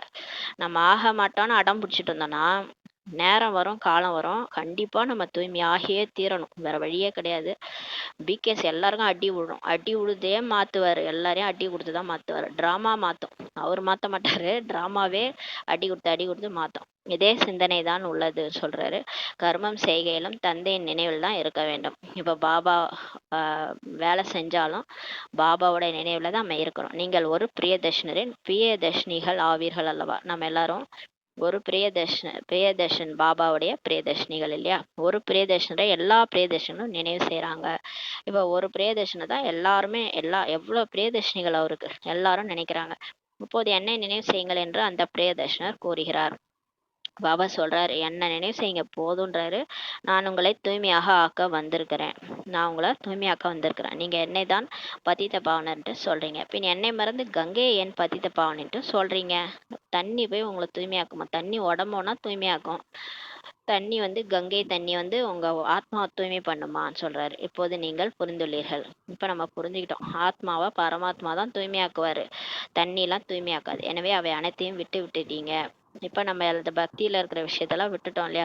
தந்தை தான் பதித்த பாவனர் ஆவார் என்பதை நீங்க புரிஞ்சுட்டீங்க. இப்போது பதித்த பாவனர் கிருஷ்ணர் என்று புரிந்து ஒருபோதும் நினைவு செய்ய மாட்டார்கள் சொல்றாரு. கிருஷ்ணர் வந்து பதித்த பாவனர் தூய்மையற்றவர்களை தூய்மையாக்க முடியாது. ஏன்னா அவர் வந்து தூய்மையற்ற உலகத்திலே வரமாட்டார். அவர் வர்றதே சொர்க்கம் தான். இங்கெல்லாம் அவர் காலே படாது. அப்புறம் அவர் எப்படி நம்மளை தூய்மையாக்க முடியும்? அதனால இப்ப நம்ம புரிஞ்சுக்கிட்டோம், பதித்த பாவனர் சிவன் தான் சொல்லிட்டு. ஆனால் பகவான் எப்படி வருகிறார் என்பது யாருக்குமே தெரியாது. சத்தியுகத்தில் இந்த கிருஷ்ணருடைய ஆத்மா அநேக ரூபங்களை தாரணை செய்து செய்து இப்போது தமோ பிரதானமாக ஆகிடுச்சுன்றாரு. இந்த சத்தியுகத்துல இருந்த அந்த கிருஷ்ணர் ஆத்மா தான் இப்ப நிறைய ரூபம் எடுத்து எடுத்து இப்போ வந்து தம பிரதானமா அந்த ஆத்மா தான் ஆயிருக்கு. மீண்டும் அந்த அதே ஆத்மா தான் கிருஷ்ணரா ஆகும், சதோ பிரதானமாக ஆகிறதுன்றாரு. சாஸ்திரங்களில் இந்த தவறை செய்துள்ளார்கள். சாஸ்திரத்துல இந்த மாதிரி தவறு பண்ணிட்டாங்க, கிருஷ்ணர் பேரை போட்டாங்க. தவறு ஆகும்போது தானே நான் வந்து தவறற்றவராக ஆக்குவேன் அல்லவான்னு சொல்லி சொல்றாரு. சத்தியமானவர் சிவன் இல்லையா? தப்பு நடக்கும்போது பொய்யை தான் வந்து உண்மையா இப்ப மாத்துறாரு. தவறு ஆகும்போது தான் தவறற்றதா நான் வந்து ஆக்க வரேன்றாரு. இந்த தவறுகளும் நாடகத்தில் தான் இருக்குது, எல்லாமே டிராமால உள்ளனன்றாரு. மீண்டும் இது ஆகும், திரும்ப அடுத்த கல்பமும் 5000 வருஷம், அடுத்த 5000 வருஷம் இதே தான் நடக்கும்ன்றாரு. இப்போது உங்களுக்கு புரிய வைத்துள்ளார். சிவபகவான் சொல்லுகிறார். பகவான் என்று கூறுவதும் சிவனுக்கு தான் ஆகும் சொல்றாரு. பகவானோ ஒரே ஒருவர் தான் ஆவார். அனைத்து பக்தர்களுக்கும் பலன் அளிப்பவர் ஒரே ஒரு பகவான் தான் ஆவார். அவரை யாருமே அறிந்து கொள்ள முடியாமல் இருக்கிறாங்க. ஓ காட்ஃபாதர் என்று ஆத்மா தான் கூறுகிறது. அந்த லௌகிக தந்தையும் இங்கு இருக்கிறார். லௌகிக ஃபாதர் இங்க இருக்கிறார். பிறகு அந்த தந்தையை நினைவு செய்கிறார். சரி, அப்பா அம்மா இருக்கிறாங்கல்ல, அப்புறம் எதுக்கு கடவுளை நினைக்கிறீங்க? அப்புறம் ஏன் அந்த தந்தையை நினைக்கிறாங்க? எனவே ஆத்மாவிற்கு 2 ஃபாதர், தந்தை ஆகிவிடுகிறார்கள் இல்லையா? இப்ப ஆத்மா உடம்புல இருக்கும்போது அந்த உடம்புக்கான தந்தை இருக்கிறார். ஆத்மாவுடைய தந்தை பரமாத்மா சிவன். அவர் தான் கடவுளே. கடவுளேன்னு கூட்டுன்னு கிடக்குது ஆத்மா. அப்ப 2 தந்தையர் ஆகிடுறாங்க. பக்தி மார்க்கத்தில் அந்த ஃபாதர் தந்தையை நினைவு செய்து கொண்டே இருக்கிறாங்க. பக்தியில பாருங்க, அந்த தந்தையை தான் நினைச்சிட்டே இருக்கிறாங்க. யார? கடவுளை தான் நினைச்சிட்டே இருக்கிறாங்க. ஆத்மாவோ இருக்கவே இருக்கிறது. இத்தனை அனைத்து ஆத்மாக்களுக்கும் அவருக்கென்று பாட்டு கிடைச்சிருக்குதுன்றாரு. எல்லா ஆத்மாக்கும் அவங்கவுங்க பாகம் இருக்குது, அதை தான் அவங்க நடிப்பாங்க. இவங்க ஏன் அப்படி இருக்கிறாங்க, இவங்க ஏன் மாறவே மாட்றாங்கன்னா அவங்களுக்கு கிடைச்ச பார்ட்டே அதுதான், அதை தான் அவங்க நடிப்பாங்க. இந்த பாயிண்ட்டை புத்தியில போட்டுக்கிட்டு நம்ம மட்டும் போயிட்டே இருக்க வேண்டியதுதான். இவங்க ஏன் அப்படி இருக்கிறாங்கன்னா நம்ம கவலைப்படவே தேவையில்ல. ஏன்னா அவங்களோட பார்ட் அதான், அவங்களோட பதவியா தான், அவங்களுக்கு நாடகத்திலே அவங்களுக்கு கிடைச்ச பாகமே அதான். அப்படிதான் அவங்க வாழ்வாங்க. அதனால நம்ம அதெல்லாம் கண்டுக்கவே கூடாது. ஒரு சரீரத்தை விடுத்து பின் மற்றொன்றை எடுத்து பாகத்தை நடிக்க வேண்டி இருக்கிறது. எல்லா ஆத்மாவும் அதோடைய பாவ புண்ணிய பலன் கேட்ப ஒரு சரீரம் எடுக்கும், இன்னொரு சரீரத்தை அப்புறம் அது டைம் வந்தவொடனே விட்டுட்டு மற்றொரு சரீரம் எடுத்து பாட்டு நடிக்க வேண்டியிருக்குதுன்றாரு. இந்த எல்லா விஷயங்களையும் தந்தை தான் வந்து புரிய வைக்கிறார். ஆனா நமக்கு இந்த ஞானம்லாம் முன்னாடி இல்லாதனால தான் அழுதுட்டு இருந்தோம். இப்ப பாபா வந்து எல்லாத்தையும் புரிய வைக்கிறார். நாம் இங்கு ஏற்று நடிக்க வந்துள்ளோம் என்று சொல்றாங்க. இது ஒரு நாடக மேடையாகும் சொல்லி பாபா புரிய வைக்கிறாரு. இப்ப நம்ம இங்க வந்து நடிக்க வந்திருக்கிறோம். அதுல இந்த சந்திரன் நட்சத்திரங்கள் ஆகிய எல்லாமே விளக்குகள். இது வந்து இதெல்லாம் பல்பு மாதிரின்றாரு. இந்த சந்திரன் நட்சத்திரம் சூரியன்லாம், இந்த சூரியன் சந்திரன் நட்சத்திரங்களை மனுஷங்க அது ஒரு சாமின்னு நினைச்சுக்கிறாங்க, தேவதை என்று கூறிவிடுகிறார்கள். ஏனெனில் இவை மிகவும் நன்றாக வேலை செய்கின்றன, ஜொலிக்கின்றன. யாருக்கும் அது துன்பம் கொடுப்பதில்லை. அனைவருக்கும் அவை சுகம் அளிக்கின்றன, நிறைய வேலை செய்கின்றன. எனவே இவர்களை தேவதை என்று சொல்லிடுறாங்கன்னு சொல்லி பாபா சொல்றாரு. ஆனா அதே சூரியனை தான் திட்டுவாங்க வெயில் காலத்துல. நீ எதுக்கு இப்படி சுட்டு எரிக்கிற அப்படின்ட்டு திட்டுவாங்க சூரியனை. ஆனா பாபா சொல்றாரு, இது எல்லாம் நல்லா ஜொலிக்குது, நல்லா வேலை செய்யுது, யாருக்கும் துக்கம் கொடுக்கறது இல்ல, சுகம் கொடுக்குது, அதனால அதை தேவதைன்னு சொல்லிடுறாங்கன்றாரு. நல்ல காரியம் செய்பவர்களுக்கு இவர்களோ தேவதைகள் போல இருக்கிறாங்கன்ட்டு கூறுகிறார்கள் அல்லவா? இப்ப இங்க கூட உலகத்துல யாராவது நல்லா நம்ம ஹெல்ப் பண்றோம், நம்ம எல்லாம் நல்லது செய்யறோம்னா அவங்க நம்மளை புகழ்வாங்க இல்லையா? தேவதைகள் போல இருக்கிறாங்கன்ட்டு சொல்லுவாங்க. இப்போது உண்மையில் தேவதைகளோ சத்தியுகத்தில் தான் இருந்தாங்க. ஆனா இங்க இருக்கிறவங்களாம் தேவதைகள் கிடையாது. முகம் வேணா பார்க்க தேவதை மாதிரி இருக்கும், ஆனா உள்ளுக்குள்ளார எல்லா அட்டகாசமும் பண்ணுவாங்க இல்லையா? ஆனா இப்போது யாரும் உண்மையில தேவதைகள் கிடையாது. இப்போது உண்மையில் தேவதைகளோ சத்தியுகத்தில் தான் இருந்தார்கள். எல்லோரும் சுகம் அளிப்பவர்களாக தான் இருந்தாங்க. எல்லோரும் அங்க அன்பாக தான் இருந்தனர். எனவே அவர்களை தேவதைகளுக்கு ஒப்பிட்டுள்ளார்கள் சொல்றாரு. அதாவது அந்த சூரியன் சந்திரனெல்லாம் தேவதைகளுக்கு ஒப்பிட்டு இருக்கிறாங்க. தேவதைகளின் குணம் கூட பாடப்படுகிறது. அவர்களுக்கு முன்னால் சென்று, நாங்கள் நிர்குணமானவர்கள், எங்களிடம் எந்த ஒரு குணமும் இல்லை, நீங்கள் தான் இரக்கம் காட்ட வேண்டும் என்றெல்லாம் பாடுறாங்க. உங்களுக்கு தந்தைக்கு இரக்கம் ஏற்பட்டிருக்க கூடும் சொல்றாரு. இப்ப நம்ம வந்து பாடுறோம் இல்லையா, நீங்க தான் இரக்கம் காட்டணும்ட்டு நம்ம வந்து பாடுறோம் தேவதைகள் முன்னாடி. ஆனா நான் அந்த தேவதைகள் சிலை தான் இல்லையா? ஆனா பாபாவுக்கு தான் வந்து இரக்கம் ஏற்பட்டிருக்க கூடும்னு சொல்றாரு. நம்ம பாடின பாட்டெல்லாம் பாபா காதுக்கு தான் கேட்டிருக்கோன்றார். கருணை ஏற்பட்டது, அதனால் தானே நான் உங்களை குணவானாக ஆக்க வந்துள்ளேன் என்று தந்தை கூறுகிறார். பாபாவுக்கு கருணை ஏற்பட்டுச்சு. அந்த அந்த சிலை முன்னாடி நம்ம போய் பாடினதை பார்த்து பாபாவுக்கு தான் கருணை ஏற்பட்டு நம்மளை குணவானா ஆக்க வந்திருக்கிறேன்னு சொல்லி பாபா சொல்றாரு. நீங்கள் பூஜிக்கத்தக்கவராக இப்ப இருந்தீங்க, இப்போது பூஜாரி ஆகி உள்ளீர்கள். நம்ம தான் பூஜைக்கு தகவரா இருந்தா இப்ப பூஜாரி ஆகி இருக்கிறோன்றாரு. மீண்டும் பூஜைக்கு தகவரா இப்ப ஆகுங்கன்றாரு. ஹம்சோ என்பதன் பொருள் கூட உங்களுக்கு புரிய வச்சிருக்கிறாரு. நானே அதுவே நான். அதாவது தேவதையா இருந்தேன், நான் தான் மனுஷனாயிட்டேன்.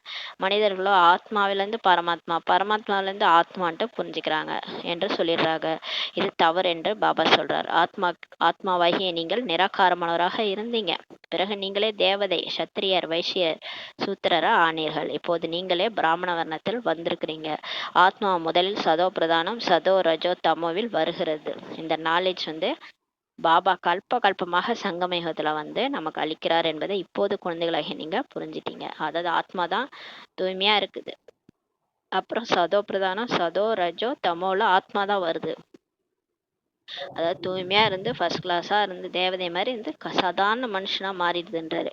உண்மையில் பாரதம் சொர்க்கமாக இருந்தது. அங்கு எவ்வளவு குறைவான மனிதர்கள் இருப்பார்கள். இப்போது கலியுகமாகும். எல்லா தர்மத்தினரும் வந்துட்டாங்க. மதங்கள் எல்லாமே வந்துருச்சு இல்லையா. சத்தியுகத்தில் ஏதாவது தர்மம் இருந்ததா என்ன? அங்கு இருப்பதே ஒரே ஒரு தர்மமாகும். மற்ற எல்லா ஆத்மாக்களும் சென்று விடுகிறார்கள். எல்லாம் பரந்தாமத்துல இருப்பாங்க. ஒரே ஒரு தர்மம் மட்டும் சத்தியுகத்துல நடிப்பாங்க, தேவதைகள் தர்மம் மட்டும். இப்போது இந்த பழைய உலகத்தின் விநாசம் எதிரிலேயே நிக்குதுன்னு நீங்க தெரிஞ்சிட்டீங்க. தந்தை ராஜயோகத்தை கற்பித்து கொண்டிருக்கிறார். யார் வந்தாலும் சரி, இது எல்லையில்லாத கடிகாரமாகும்ட்டு சொல்லுங்க. தந்தை திவ்ய திருஷ்டி அளித்து இந்த கடிகாரத்தை உருவாக்க வைத்துள்ளார். எப்படி அந்த கடிகாரத்தை நீங்க அடிக்கடி பார்க்குறீங்க இல்லையா. இப்போ நம்ம டைம் பார்க்குறோம் இல்லையா, வீட்டில் அடிக்கடி பார்ப்போம். அது மாதிரி இது எல்லையில்லாத கடிகாரம் பாபா உருவாக்கி இருக்கிறாருல. அந்த சிருஷ்டி சக்கரம், சத்தியகம், திரேதாயுகம், துவாபரயுகம், கலியுகம். கலியுகம் முடிஞ்சு சொர்க்கம் வரப்போகுது. இதுதான் எல்லையற்ற கடிகாரம். இதை நீங்க அடிக்கடி பாருங்கன்றாரு. நம்ம போயிட்டு இருக்கிறோம், நம்ம வீட்டுக்கு போயிட்டு இருக்கிறோம், முடிக்க போறோம். அந்த நினைவு வந்துகிட்டே இருக்கணும். இந்த மாதிரி நினைச்சா கூட நம்ம பாவம் அழிஞ்சிரும். அப்ப நம்ம தவறே பண்ண மாட்டோம். இப்ப நாளைக்கே நம்ம சாக போறோம்னா நம்ம யார்கிட்டயாவது போய் சண்டை போட்டுட்டு இருப்போமா? நான் வீட்டுக்கு போகணும், அதாவது நான் உடலை விட்டு போறேன். சரி, என்ன இது டாக்டர் சொல்லிட்டாங்க, இன்னும் 2 மணி நேரம் தான் உயிரோட இருப்பீங்க. நம்ம என்ன பண்ணுவோம்? யார்கிட்டயாவது போய் சண்டை போடுவோமா? யார்கிட்டயாவது பிரச்சனை பண்ணுவோமா? எல்லாருக்கும் நல்லது பண்ணிட்டு போகணும்னு தான் நினைப்போம். அப்ப நம்ம பாவம் அழிஞ்சிரும், தவறே பண்ண மாட்டோம். அதுதான் பாபா சொல்றாரு. அர்கடி அந்திம் கடி, இது என்னுடைய கடைசி நிமிஷம் அப்படின்ட்டு வாழுங்க. வாழும்போதே அப்பதான் ஒழுங்கா வாழுவீங்கன்றாரு. யார்கிட்டயும் போய் சண்டை பிடிச்சிட்டு பிரச்சனை பண்ணிட்டு இருக்க மாட்டோம். நான்ட்டு அந்த பேசிட்டு இருக்க மாட்டோம். ஏன்னா நம்மளே போக போறோம் அப்படின்னும் போது நமக்கு அந்த புத்தி வந்துரும்ன்றாரு. இல்ல இங்கேயே வாழ போறோம்னு நினைச்சுக்கிட்டதுனால தானே இவ்வளோ தவறு பண்றோம். என்னமோ எல்லாத்தையும் அடிச்சு பிடிச்சின்னு வச்சுக்கின்னு நம்மளே வாழ போற மாதிரி. எதையும் நம்ம இங்க இருந்து எடுத்துட்டு போறது இல்ல. நாளைக்கே போனாலும் வெறுங்கையோட தான் போக போறோம். புத்தியில இந்த ஞானம் மட்டும்தான் எடுத்துட்டு போறோம்.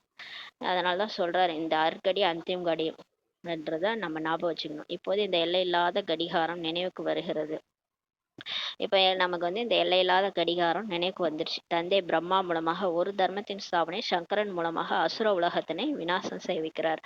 இப்ப சங்கரன் மூலமா தான் இந்த உலகத்தை, அசுர உலகத்தை விநாசம் செய்விக்கிறார். சக்கரம் அவசியம் சுற்ற வேண்டி இருக்கிறது என்ற புத்தியும் சொல்லுது. இப்ப இந்த கண்டிப்பா நம்ம தேவதை ஆனாலும் திரும்ப நம்ம அப்படியே கழுதை தேஞ்சு கட்டணும், இதே மாதிரி மனுஷனா தான் ஆகும். திரும்ப அந்த சக்கரம் சுத்தம்ன்றது புத்தியில இருக்குதுன்றாரு. கலியுகத்திற்கு பின்னர் சத்தியுகம் வரும். இந்த கலியுகம் முடிஞ்சு கண்டிப்பா சொர்க்கம் வரும். இப்போது மனிதர்களும் நிறைய இருக்கிறாங்க இல்லையா, தொல்லைகளும் நிறைய ஆகி கொண்டே இருக்குது. இந்த 800 கோடி ஆத்மாக்கள் இருக்காங்க. அதனாலதான் பிரச்சனையே. எங்க பார்த்தாலும் பாப்புலேஷன் அதிகமா இருக்கு இல்லையா. இந்த கூட்ட நெரிசல்ல எல்லாம் சிக்கி செத்துடுறாங்க. ஏன்னா பாப்புலேஷன் அதிகமா இருக்குது. அதனாலதான் தொல்லைகளும் நிறைய ஆகிட்டே போகுதுன்றாரு. ஏவுகணைகளும் அவையேதான். திரும்ப ஆட்டம் பாம்பு தயாரிப்பாங்க. கண்டிப்பா ஆட்டம் பாம்பு மூலமா அழிப்பாங்கன்றாரு. சாஸ்திரங்களிலோ எவ்வளவு கதைகள் எழுதியிருக்கிறாங்க. அந்த மகாபாரதத்துல அந்த உலக்கை வந்துச்சு, வயிற்றுல இருந்து உலக்கை வந்துச்சு. வயிற்றுல இருந்து உலக்கை வராது. இவங்க ஏவுகணையை கண்டுபிடிச்சுதான் உலகத்தை அழிக்கிறாங்க. யாதவ குலமே அழிஞ்சதுன்ட்டு சொல்லியிருக்கிறாங்க. தந்தை வேதங்கள், சாஸ்திரங்கள் சாரத்தை இப்ப நமக்கு புரிய வைக்கிறார். முக்கிய தர்மங்கள் 4 தான். இந்த பிராமண தர்மம் 5வது தர்மம் ஆகுன்றாரு. எல்லாவற்றையும் விட உயர்ந்தது இந்த சிறிய தர்மம் தான். அதாவது இந்த பிராமண தர்மம் தான் சொல்றாரு. யஞத்தை பராமரிப்பவர்கள் பிராமணர்கள் ஆவார்கள். இது ஞான வேள்வியாகும். உபத்திரவங்களை நீக்குவதற்காக வேள்வி ஏற்றுறாங்க இல்லையா. இப்ப மழை பெய்யணும், ஏதாவது கஷ்டம் வருதுன்னா அந்த யாகம் வாழ்த்துவாங்க. அது மாதிரி தான் இந்த உபத்திரத்தை நீக்கிறதுக்காக தான் பாபா அந்த ஞான வேள்வியை படைக்கிறார். இந்த போர்கள் ஆகியவை மூளக்கூடாது என்று அவர்கள் நினைக்கிறாங்க. அதாவது 3ஆம் உலக போர் வரக்கூடாது. அந்த இந்தியா அந்த அந்த காலத்துல இருந்து நிறைய ஒரு 2 நாடுக்குள்ளார போர் வந்துகிட்டே இருக்குது. இப்ப கூட அப்படிதான் நடந்துட்டே இருக்குது. பாபா சொல்றாரு, போர் மூளவில்லை என்றால் சத்தியுகம் எப்படி வரும்? இந்த 3ஆம் உலக போர் வரலன்னா எப்படி கடைசியா உங்களுக்கு சொர்க்கம் வரும்? எல்லாம் அழிஞ்சு தான் சொர்க்கம் வரணுன்றாரு. அதனால கண்டிப்பா போர் வருன்றாரு. இத்தனை மனிதர்களும் எங்கே போவாங்க? 800 கோடி பேரும் எங்க போவாங்க? ஆத்மாக்களாகிய நாம் அனைவரையும் அழைத்து செல்கிறார். அப்ப அவர் நம்ம எல்லாரையும் பாபா தான் கூட்டிட்டு போகிறார். அதனாலதான் மகா காளேஸ்வர், குண்டோட கைலாசம், இதெல்லாம் சொல்லியிருக்கிறாங்க இல்லையா? எல்லாமே உண்மைதான். கடைசியா கொசு கூட்டம் மாதிரி அழிச்சிட்டு போவார். எனவே அவசியம் நம்ம சரீரத்தை இங்கு விட வேண்டி வரும். அப்ப இந்த உடலை கூட நம்ம இங்க விட்டுட்டு ஆத்மா புள்ளியா நம்ம பறந்து போகன்றாரு. ஏ பாபா, எங்களை பத்தித்த நிலையிலிருந்து பாவனமாக ஆக்குங்கள் என்று அழைக்கவும் செய்றீங்க. நம்ம கூப்பிடுறோம் பாபாவை. அதனால்தான் அவர் வந்துக்கிறார். நான் அவசியம் பழைய உலகத்தின் விநாசம் செய்விக்க வேண்டியுள்ளது என்று தந்தை கூறுகிறார். என்னை கூட்டிங்களை தூய்மையற்றவர்களை தூய்மையாக்குங்கள். அதனாலதான் நான் பழைய உலகத்தை விநாசம் செய்விக்க வேண்டியிருக்குன்னு சொல்றாரு. பாவன உலகம் என்பதே சத்தியுகம்தான் ஆகும். தூய்மையான உலகம் சொர்க்கம்தான். அனைவரையும் முக்தி தாமத்திற்கு நான் அழைத்து செல்கிறேன். எல்லோரும் காலனியோ கூப்பிடுகிறார்கள் அல்லவா? எல்லாரும் காலனை கூப்பிடுறாங்க. உடம்பு முடியலன்னா எனக்கு மரணம் வந்தா தேவலாம், நான் செத்து போயிட்டா நல்லது அப்படின்னு சொல்லுவாங்க. காலனை கூப்பிடுறாங்க இல்லையா? அதான் வராரு. நாமோ காலனுக்கெல்லாம் காலனை கூப்பிடுகிறோம் என்பது புரியாமல் இருக்கிறார். பதித்த பாவனரே வாருங்கள்னு கூப்பிட்டாங்க. ஆனா காலனை கூப்பிட்டோன்ட்டு தெரியாம கூப்பிட்டாங்கன்றாரு. காலனுக்கெல்லாம் காலனை கூப்பிடுகிறோன்ட்டு புரியாம உள்ளார்கள் சொல்றாரு. இதுவும் நாடகத்தில் பொருந்தி உள்ளது என்று தந்தை சொல்றாரு. இருந்தாலும் டிராமால எல்லாமே ஃபிக்ஸ்டுன்றாரு. எல்லாம் நல்லதுக்கு தான் நடக்குதுன்றாரு. ஆத்மாக்களை சீச்சி உலகத்திலிருந்து வெளியேற்றி சாந்தி தாமதற்கு நான் அழைத்து செல்கிறேன். இப்ப இது ஒரு மோசமான உலகம். குழந்தைகளை கொண்டுறாங்க, கர்ப்பிணி பெண்களை போட்டு கொடுமைப்படுத்துறாங்க. இதெல்லாம் இது எவ்வளவு ஒரு சீச்சி உலகமா இருக்குது இல்லையா? இதுல இருந்து எல்லாரையும் வெளியேற்றி பரந்தாமத்துக்கு கூட்டிட்டு போறேன்றாரு. இதுபோல் நல்ல விஷயமாகும் அல்லவா? நீங்கள் முக்தியில் சென்று பிறகு ஜீவன் முக்தியில் வர வேண்டியே இருக்குது சொல்றாரு. நீங்க முக்திக்கு போயிட்டு திரும்ப ஜீவன் முக்தி சொர்க்கத்துக்கு வர வேண்டி இருக்குது. பிறகு ஜீவன் பந்தனத்துல வந்துடுங்க. நான் ஜீவன் முக்தியில தான் உங்களை கொண்டு போய் விட்டேன் சொர்க்கத்துல. ஆனா நீங்க ஜீவன் பந்தனத்துல மாட்டிக்கிட்டீங்கன்றாரு. இத்தனை பேர் எல்லாரும் சத்தியுகத்துல வரமாட்டாங்க. 800 கோடி பேர்னா எல்லாருமே சொர்க்கத்துக்கு வரமாட்டாங்க. முயற்சி பண்றவங்க தான் வருவாங்கன்றாரு. இந்த ஞானத்தை யார் கேட்குறாங்களோ, ஒரு பாயிண்டாவது கேட்டு ஒத்துக்கிட்டாங்கன்னா கண்டிப்பா சொர்க்கத்துக்கு வருவாங்கன்றாரு. பிறகு வரிசைகரமாக தான் வருவாங்க. எனவே இப்போது சாந்தி தாமம் மற்றும் சுகதாமத்தை நினைவு செய்யுங்கள். இப்ப நம்மளுடைய வேலை என்னன்னா, பரந்தாமத்தையும் சொர்க்கத்தையும் நினைக்கணும். நம்ம நம்புறோம் இல்லையா? பாபா நம்புறோம், சொர்க்கத்தை நம்புறோம் இல்லையா? நம்ம பரந்தாமத்தையும் சொர்க்கத்தையும் நினைக்கணும். நினைச்சிட்டே இருந்தா நம்ம அங்க போயிருவோம். பின்னால் வருபவர்களுடைய பார்ட்டே குறைவாக தான் இருக்கும். அதுக்கப்புறம் யாரெல்லாம் இந்த ஞானத்தை நம்பலையோ அவங்களாம் துவாபரகம் கலியுகத்துல தான் வருவாங்க. அவங்களோட பாட்டு கம்மி தான், நம்மளை விட கம்மி தான். முதலில் அவசியம் அவர்கள் சுகம் பெறுவார்கள். அவங்களும் வருவாங்க, நடிப்பாங்க. ஃபர்ஸ்ட் அவங்க ஜாலியா வாழ்வாங்க.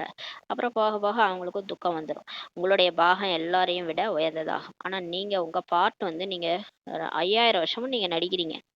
யாராவது 5000 வருஷம் நடிப்பாங்களா? ஃபுல் சினிமாவும் நீங்க தான் நடிக்கிறீங்க. எல்லற்ற சினிமா, ஃபுல் நாடகமும் நீங்க தான் நடிக்கிறீங்க. உங்களுடைய பாகம் எல்லாரை விட உயர்ந்ததாகும். நீங்கள் நிறைய சுகம் பெறுகிறீர்கள். நீங்க அடையிற சுகம் அவ்வளோ அதிகம். அப்படியே தங்க மாளிகை வைர வைடூரியங்கள்லாம் பதிச்ச உலகத்துல இங்கெல்லாம் நம்ம பதிச்சோம்னா எவனா திருடிட்டு ஓடிடுவான். ஆனா சொர்க்கத்துல பாருங்க, தங்க மாளிகை வைடூரியங்கள்லாம் பதிச்ச மாளிகையில நீங்க வாழறீங்க. அப்ப நீங்க எப்பேற்பட்ட ஆளு? நீங்க எல்லாருமே தான் வாழறீங்க. யாரெல்லாம் இந்த ஞானத்தை கேக்குறீங்களோ, யாரெல்லாம் பிரஜைகளோ, வேலைக்காரியா யாரா இருந்தாலும் சரி, நீங்க அப்பேற்பட்ட உலகத்துல நிறைய சுகம் அடையறீங்க. அப்ப அவ்வளோ துக்கம் இங்க அடைவீங்கன்றாரு. இங்க நம்ம அதனாலதான் அவ்வளோ துக்கம் அடையிறோம். அப்ப நிறைய சுகம் அடையறோம்னா நம்ம நிறைய துக்கம் அடைய வேண்டியது டிராமால இருக்குது. அதனாலதான் நம்ம ஃபுல் பார்ட்டும் நடிச்சுட்டு தான் போறோம். தர்ம சாபகரோ தர்மத்தின் ஸ்தாபனை மட்டும் செய்யறாங்க. அவங்க தர்ம சாபகர் வராங்களே, புத்தர், இயேசு, அவங்களாம் அவங்கவுங்க பார்ட்டு நடிச்சுட்டு போயிடுறாங்க. அவங்க தர்மத்தை ஸ்தாபனை பண்ணிட்டு போயிடுவாங்க. யாரையும் லிபரேட் செய்வது, ஆனா யாரையும் அவங்க விடுவிக்கல. யாருக்கும் முக்தியோ ஜீவன் முக்தியோ கொடுத்து சொர்க்கத்துக்கோ இல்ல பரந்தாமத்துக்கோ அவங்க கூட்டிட்டு போகல. அவங்களுக்கு அந்த பவர் கிடையாது, அவங்களுக்கு அந்த சக்தி கிடையாது. பாபாக்கு தான் அந்த சக்தி இருக்கு. தந்தையோ பாரதத்தில் எல்லோருக்கும் ஞானம் அளிக்கிறார்.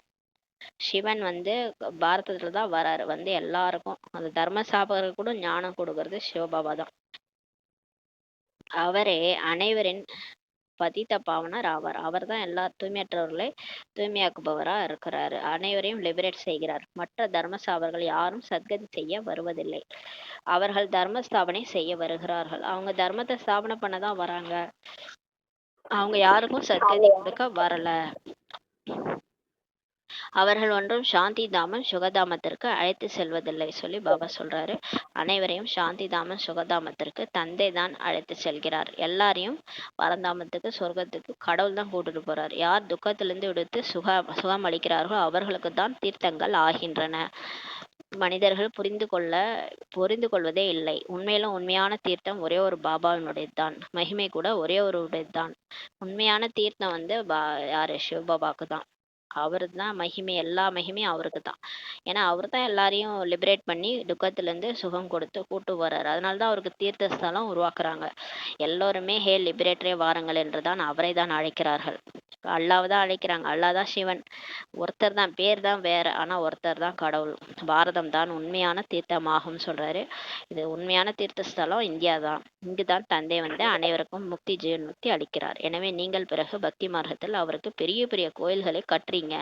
வைரம் வடிவங்களின் கோயிலை கட்டுறீங்க. சோம்நாத்தின் கோயில் எவ்வளவு அழகாக அமைச்சிருக்கிறாங்க. மேலும் இப்போது பாருங்கள் பாபா எங்கு அமர்ந்திருக்கிறார். அவருக்கு கோயில் சோம்நாத் கோயில் கட்டணும். ஆனா இப்ப எங்க பாபா எங்க வந்திருக்கிறாரு பாருங்க. எப்பேற்பட்ட கோயில்லாம் கட்டினாலும் அவரும் எங்க உட்கார்ந்துருக்கிறாரு? இந்த தூய்மையற்ற சரீரத்துல பிரம்மா பாபா உடல்ல மதுபன்ல உட்கார்ந்துருக்கிறாரு. பதித்தமான சரீரத்தில் பதித்தமான உலகத்தில் நீங்கள் தான் அடையாளம் கண்டு கொள்கிறீர்கள் சொல்லி சொல்றாரு. பாபா சொல்றாரு, இப்ப அதை நீங்க தான் என்னை கண்டுபிடிச்சிட்டீங்க. இந்த மாதிரி ஒரு தூய்மையற்ற உலகத்துல தூய்மையற்ற சரீரத்துல தான் நான் வந்து உட்கார்ந்துருக்கிறேன். நீங்க தான் அடையாளம் கண்டுபிடிச்சிட்டீங்க பாருங்கன்றாரு. நீங்கள் பாபாவுக்கு உதவி செய்வர்களாக ஆகிறீர்கள். இப்ப நீங்க நம்ம தான் வந்து பிரம்மா பாபாவுக்கும் சிவபாபாவுக்கும் ரைட் ஹேண்டா மாறிட்டோம். உதவி செய்பவர்களோ ஆகிறீர்கள். மற்றவர்களுக்கு வழி கூறுவதில் யார் உதவி செய்பவர்களோ அவர்களுக்கு உயர்ந்த பதவி கிடைக்கும் சொல்றாரு. இப்ப நம்ம புரிஞ்சுக்கிட்டு மற்றவங்களுக்கு போய் வழி சொல்றோம்னா அது பாபாவுக்கு நம்ம உதவி செய்யறோம் இல்லையா, அப்ப நமக்கு உயர்ந்த பதவி கிடைக்கின்றார். இதுவோ விதிமுறையாகும். இதுதான் விதிமுறை. யார் ஹெல்ப் பண்றாங்களோ யார் செய்யறாங்களோ அவங்களுக்கு தானே நம்ம வந்து பதவி கொடுக்கணும், கிஃப்ட் கொடுக்கணும். ஒண்ணுமே செய்யாதவங்களுக்கு நம்ம ஏதாவது செய்வோமா? சாதாரணமா ஒரு விதியே பாருங்க, ஒரு சட்டமே பாருங்க. யார் உழைக்கிறாங்களோ அவங்களுக்கு தான் சர்டிபிகேட் கிடைக்கும். அவங்களுக்கு தான் வந்து எல்லாமே பலன் கிடைக்கும். உழைக்காதவங்களுக்கு ஏதாவது கொடுப்பாங்களா? கொடுக்க மாட்டாங்க இல்லையா? அதான் வந்து இதான் விதிமுறைன்னு சொல்லி சொல்றாரு. உழைப்பு செய்யுங்கள் என்று தந்தை இப்ப கூறுகிறார். இப்ப நீங்க உழைங்கன்றாரு. தந்தை மற்றும் ஆசையை நினைவு செய்யுங்கள் என்று அநேகருக்கு வழி கூறுங்கள். இப்ப நீங்க மட்டும் தெரிஞ்சுக்காதீங்க, எல்லாருக்கும் சொல்லி புரியுவீங்க. பாபா மற்றும் ஆசியை சொர்க்கத்தை நினைவு செய்யுங்கள்ட்டு நிறைய பேருக்கு வழி சொல்லுங்க. 84 சக்கரமும் முன்னாடி இருக்குது இல்லையா? இது குருடர்களின் முன்னால் ஒரு கண்ணாடி போல இருக்குன்றாரு. இப்ப அந்த நாடக சக்கரம் இருக்கு, ஏணிப்படி இருக்கு, இது எல்லாமே குருடர்களுக்கு ஒரு கண்ணாடி போல இருக்குன்றாரு. பார்த்தாலே புரிஞ்சுக்க முடியுன்றாரு. இந்த நாடகம் அவ்வாறே மிக சரியாக மீண்டும் இப்போ ரிப்பீட் ஆகிறது, நடைபெறுகிறது. பிறகு என்னை யாரும் அறிந்து கொள்ள மாட்டார்கள். இப்பதான் நீங்க என்ன தெரிஞ்சுக்கிட்டீங்க, அப்புறம் என்னை யாருக்குமே தெரியாது. அப்படின்றி என்னுடைய கோவிலை கொள்ளையடிக்கிறார்கள் என்றால் நான் ஏதோ செய்வேன் என்பதல்லன்றாரு. துவாபர யுகத்துல இருந்து அவரோட கோயிலை கொள்ளையடிச்சிட்டு போறாங்களாம். என்னோட கோயிலை கொள்ளையடிச்சிட்டாங்கன்ட்டு நான் போய் ஏதோ அவங்கள செய்வேன்லாம் கிடையாதுன்றாரு. அவர் என்ன செய்வார்? அவரே வந்து நமக்கு அவர் வானப்பிரஸ்த நிலையில போயிடுறாரு, நம்மளை சொர்க்கத்துல கொண்டு போய் விட்டுட்டு. அப்புறம் துவாபர யுகத்துல இருந்து அவரு அருளல் ரோல் பிளே பண்றாரு, அருள் பண்றாரு. மறைஞ்சிருந்து தான் நமக்கு வந்து காட்சி கொடுக்கறது, இந்த மாதிரி வேலையெல்லாம் பண்ணுவாரு பக்தி மார்க்கத்துல. என் கோயில்ல கொள்ளையடிக்கிறாங்கன்னா நான் அவங்கள போயிட்டு பழி வாங்குவேன்லாம் கிடையாதுன்றாரு. நாடகத்தில் கொள்ளையடிக்க வேண்டியே இருக்குது, அது டிராமால இருக்குது, அதை தடுக்க முடியாது. அப்படிதான் கொள்ளையடிச்சிட்டு போவாங்க சோம்நாத் கோயிலன்னு சொல்றாரு. பிறகும் கொள்ளையடித்து எடுத்து செல்வார்கள். அடுத்த கல்பமும் இதே மாதிரி கொள்ளையடிச்சிட்டு போவாங்க. என்னை அழைப்பதே பதித்த நிலையிலிருந்து பாவனமாக ஆக்குங்கள் என்று தான். ஆனா என்னோட கடமையே தூய்மையற்ற உங்களை தூய்மையாக்குறது தான். அதுக்காக தான் என்னை கூப்பிட்டீங்கன்றார். எனவே நான் வந்து குழந்தைகளாகி உங்களுக்கு சொல்லி கொடுக்குறேன், பாடம் எடுக்கிறேன், கற்பிக்கிறேன். நாடகத்தில் விநாசம் கூட பொருந்திருக்குது, அதுவே மீண்டும் நடக்கும். நான் விநாசம் ஆகிவிட வேண்டும் என்று ஏதோ ஊதி விடுவதில்லை சொல்றாரு. அவரு எதுவும் ஊதி விடலையாம் விநாசம் ஆகிடணும்ட்டு. அவரு ஊதி விடலையா. ஏவுகணைகள் தான் அந்த மாதிரி போயிட்டு ஆக்கிடுதான், விநாசம் பண்ணுதான். இந்த ஏவுகணைகள் ஆகியவை உருவாக்கப்பட்டது கூட நாடகத்துல பொருந்தி இருக்குது. நாடகத்துல அப்படி இருக்கு, நான் ஒன்றும் ஊதி விடலன்றாரு. இந்த ஏவுகணைகள்லாம் உருவாக்கப்பட்டது நாடகத்துல இருக்குது. நான் கூட நாடகத்தின் பந்தனத்துல கட்டுப்பட்டு இருக்கிறேன். இந்த டிராமால என்ன நடக்குதோ அதெல்லாம் நான் சாட்சியா பார்த்துட்டு இருப்பேன். நான் யாரையும் எதுவும் தடுக்க மாட்டேன். அவர் தான் சொல்றாரு. அதுக்கெல்லாம் நிறைய கதை கூட இருந்தது இல்லையா? நம்ம வந்து வேடிக்கை தான் பார்க்கணும். எதையும் நம்ம போயிட்டு கடவுளா இருந்தா கூட வேடிக்கை தான் பார்க்கணும். நடுவுல பூந்து நம்ம குழப்பி விட்டோம்னு வச்சுக்கோங்களேன், யார் நல்லவங்கன்னு தெரியாம கெட்டவங்கன்னு தெரியாம நம்ம போய் நடுவுல குழப்பி விடக்கூடாது. ஏன்னா அவங்கவுங்க பார்த்து அவங்கவுங்க நடிக்கிறாங்க. அதனால பாபா சாட்சியா தான் பார்ப்பாரு. அதனால தான் அவர் சாட்சியா இருக்கிறாரு. சில விஷயத்துல நம்ம கூட சாட்சியா தான் இருக்கணும் பாபா மாதிரி. சிலதெல்லாம் மூக்க நுழைக்கவே கூடாது. அவங்கவுங்க பார்த்து அவங்கவுங்க கணக்கு வழக்கு முடிக்கிறாங்கன்ட்டு கம்முன்னு வேடிக்கை பார்க்கணும். நம்ம போய் மூக்க நுழைக்கவே கூடாது யார் விஷயத்திலயும். அது மாதிரி பாபா வந்து நாடகத்தின் பந்தனத்துல இப்ப கட்டுப்பட்டு இருக்கிறாரு. அவங்கவுங்க அடிச்சுக்கிறாங்க. அவங்கவுங்க பண்ண பாவம் அவங்கவுங்க அனுபவிக்கிறாங்க. அவ்வளவுதான். சுற்றி உலகத்துல அவன் இன்னொரு நாட்டு ஆயிடுச்சானா அவன் நாடு அழிய போகுது. அவ்வளவுதான். இது மாதிரி நடக்குது. இதுல கடவுள் போய் என்ன பண்ண முடியும்? அவங்களே அவங்க தலையில மண்ணவாரி போட்டுக்கிறாங்க. இது எல்லாமே 5 விகாரத்தினால நடக்குது. அதனால பாபா டிராமாவோட பந்தனத்துல நான் கட்டுப்பட்டு இருக்கிறேன்றாரு. என்னுடைய பாட்டு எல்லாவற்றையும் விட பெரியதாகும் சொல்றாரு. அவரோட பாட்டு தான் எல்லாத்த விட பெருசு. சிருஷ்டியை மாற்றுவது பதித்த நிலையிலிருந்து பாவனமாக ஆக்குறது தான் சொல்றாரு. அவரு படைப்பை மாற்றுவது எதுக்கு வந்திருக்கிறாருன்னா சொர்க்கமா மாத்த வந்திருக்கிறார். தூய்மையற்ற நிலையில இருந்து தூய்மையாக்குறது தான் அவருடைய வேலையே. இப்போது சக்திசாலி யாரு, நானா அல்லது நாடகமான்னு சொல்லி கேக்குறாரு. சரி, இந்த உலகத்தையே நான் பழைய நிலையில இருந்து புதுசா மாத்துறேனே, நான் சக்திசாலியா இல்ல டிராமா சக்திசாலியான்னு கேக்குறாரு. ராவணன் கூட நாடகப்படி வரவே வேண்டிதா இருக்குது. என்ன நாலேஜ்! டிராமா படி இந்த மாயாவும் இருக்குது. இதெல்லாம் ஒரு திருவிளையாடல் தானே, சிவனின் திருவிளையாடல். அதாவது பிள்ளையும் கிள்ளி விட்டுட்டு தொட்டில ஆட்டி விடுவாங்கல்ல, அந்த கதையை மாதிரியே மாயாவையும் அனுப்பி விட்டுருவாரு. நம்மளும் கெட்டு போயிடுவோம், தூய்மையற்றவர்களா ஆயிடுவோம். அப்புறம் அவர் வந்து திரும்ப தூய்மையாக்குவாரு. அப்புறம் திரும்ப நம்ம தூய்மையா போய் நடிப்போம். அப்புறம் நம்ம தூய்மையற்றவர்களா ஆயிடுவோம். அப்புறம் வந்து அவர் மாத்துவாரு. இதுதான் டிராமா. இது வந்து ஒரு விளையாட்டு. இதை போய் ஏன் சீரியஸா எடுத்துக்கிறீங்கன்றாரு. அப்படியே ஜாலியா நடிங்க, ஒரு கார்ட்டூன் ஷோ மாதிரி பாருங்கன்றாரு. என்ன நாலேஜ் எனக்குள் உள்ளதோ அதை வந்து நான் அளிக்கிறேன்.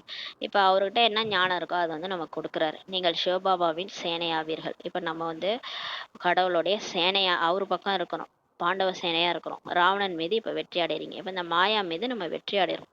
ஆனா பாபா இல்லாம நம்மளால வெற்றி அடைய முடியாது. பாபா நினைவிலே இருக்கும்போது தான் இந்த காமம், கோபம், பற்று, ஆசை, அகங்காரம் நம்மளை விட்டு போகும். ஏன்னா எல்லாமே நமக்குள்ளதான் இருக்குது. அது போனா நம்ம வெற்றி அடைஞ்சிட்டோம்னு அர்த்தம். சென்டர்கள் திறந்து கொண்டே இருங்கள் என்று தந்தை கூறுகிறார். இப்ப நம்ம மாயாட்ட இருந்து தப்பிக்கணும்னா பாபா சேவையில ஈடுபட்டுறணும். அதுக்காக நீங்க சென்டர் திறந்துட்டே இருங்க. நான் கற்பிக்க வருகிறேன், நான் எதையும் வாங்குவதில்லை. நீங்க சென்டர் திறந்து வைங்க, நான் வந்து சொல்லி கொடுக்குறேன். நான் உங்கள்கிட்ட காசு கூட வாங்குறது இல்லைன்றாரு. யார்கிட்டையும் நான் காசு வாங்குறது இல்லை. பைசா ஏதாவது இருந்தால் அதை இதில் பயனுள்ளதாக ஆக்குங்கள். நீங்க பைசா இருந்துச்சுன்னா சென்டர் மட்டும் திறங்க, அதுல போடுங்க. நீங்க வாடகை கொடுங்க, அந்த சென்டரை ஓபன் பண்ணுங்க. அதுக்காக உங்க பைசாவை பயனுள்ளதா ஆக்குங்கள். அப்படியே சொர்க்கத்துல திரும்பி கொடுத்துருவாரு. எல்லாமே முடித்து விட்டு பசியால் இறந்து விடுவது என்று அப்படியும் அல்ல சொல்றாரு. அதனால காசெல்லாம் கொடுத்துட்டு எனக்கு காசே இருக்காது, அப்புறம் நான் பசியால செத்துருவணும்லாம் பயப்படாதீங்க. யாருமே பசியால நீங்க இறக்க முடியாது. பாபா தானே படி அளக்குறாரு. கடைசி வரைக்கும் நீங்க பசியால சாக மாட்டீங்கன்றாரு. ஒரு பிகே கூட பசியால செத்தன்னு இருக்கவே முடியாது. ஏன்னா பாபா படி அளக்குறாரு இல்லையா? அவரோட பண்டாரம் எப்பவுமே நிறைஞ்சிருக்கும். பாபா எல்லாமே கொடுத்து விட்டார். பாபா எல்லாத்தையும் கொடுத்துட்டாரு. பிறகு பசியால் இறக்குறாரா என்ன? இந்த பிரம்மா பாபா கூட எல்லாத்தையும் கொடுத்துட்டாரு. அவரு கடைசியா சாப்பாடு இல்லாம செத்தாரா என்ன? நீங்கள் பசியால இருக்கிறீங்களா என்ன? சரி, நீங்க இப்ப கூட என்ன பசியால இருக்கிறீங்களா என்ன? பாபா கேக்குறாரு. எந்த ஒரு பிகேவும் பசியால சாக மாட்டாங்க. ஏன்னா பாபா வந்து அவங்க பண்டாராவை நிரப்பிதான் வச்சிருக்கிறாரு. ஏன்னா பாபாவுடைய பண்டாராவை தான் எல்லாருடைய பிகேஸோடைய வீட்லயும் இயங்குது. அதனால நீங்க பசியால என்னைக்குமே சாக மாட்டீங்க. அதாவது நான் சென்டரை திறந்தேன், அதனால என் காசுலாம் போயிடுச்சு, நான் பசியால செத்துருவேன் அப்படிலாம் நினைக்காதீங்க. பாபாக்கு என்ன செஞ்சாலும் கணக்கு பார்க்காதீங்க. அதான் சொல்றாரு. நீங்க பாபா சேவையில எது செஞ்சாலும், ஒரு காசு கொடுத்தாலும், 100 ரூபா கொடுத்தாலும், 200 ரூபா கொடுத்தாலும் கணக்கு பார்க்காதீங்க.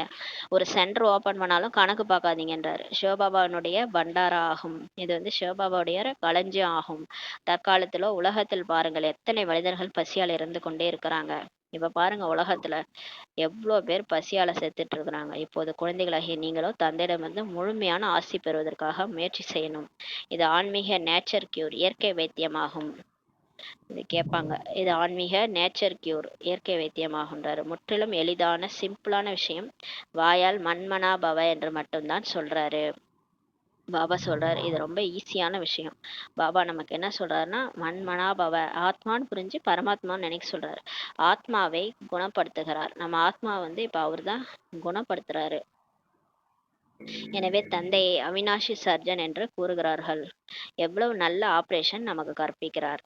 என்னை அதாவது ஆத்மாவுக்கு ஊசி போடுறாரு.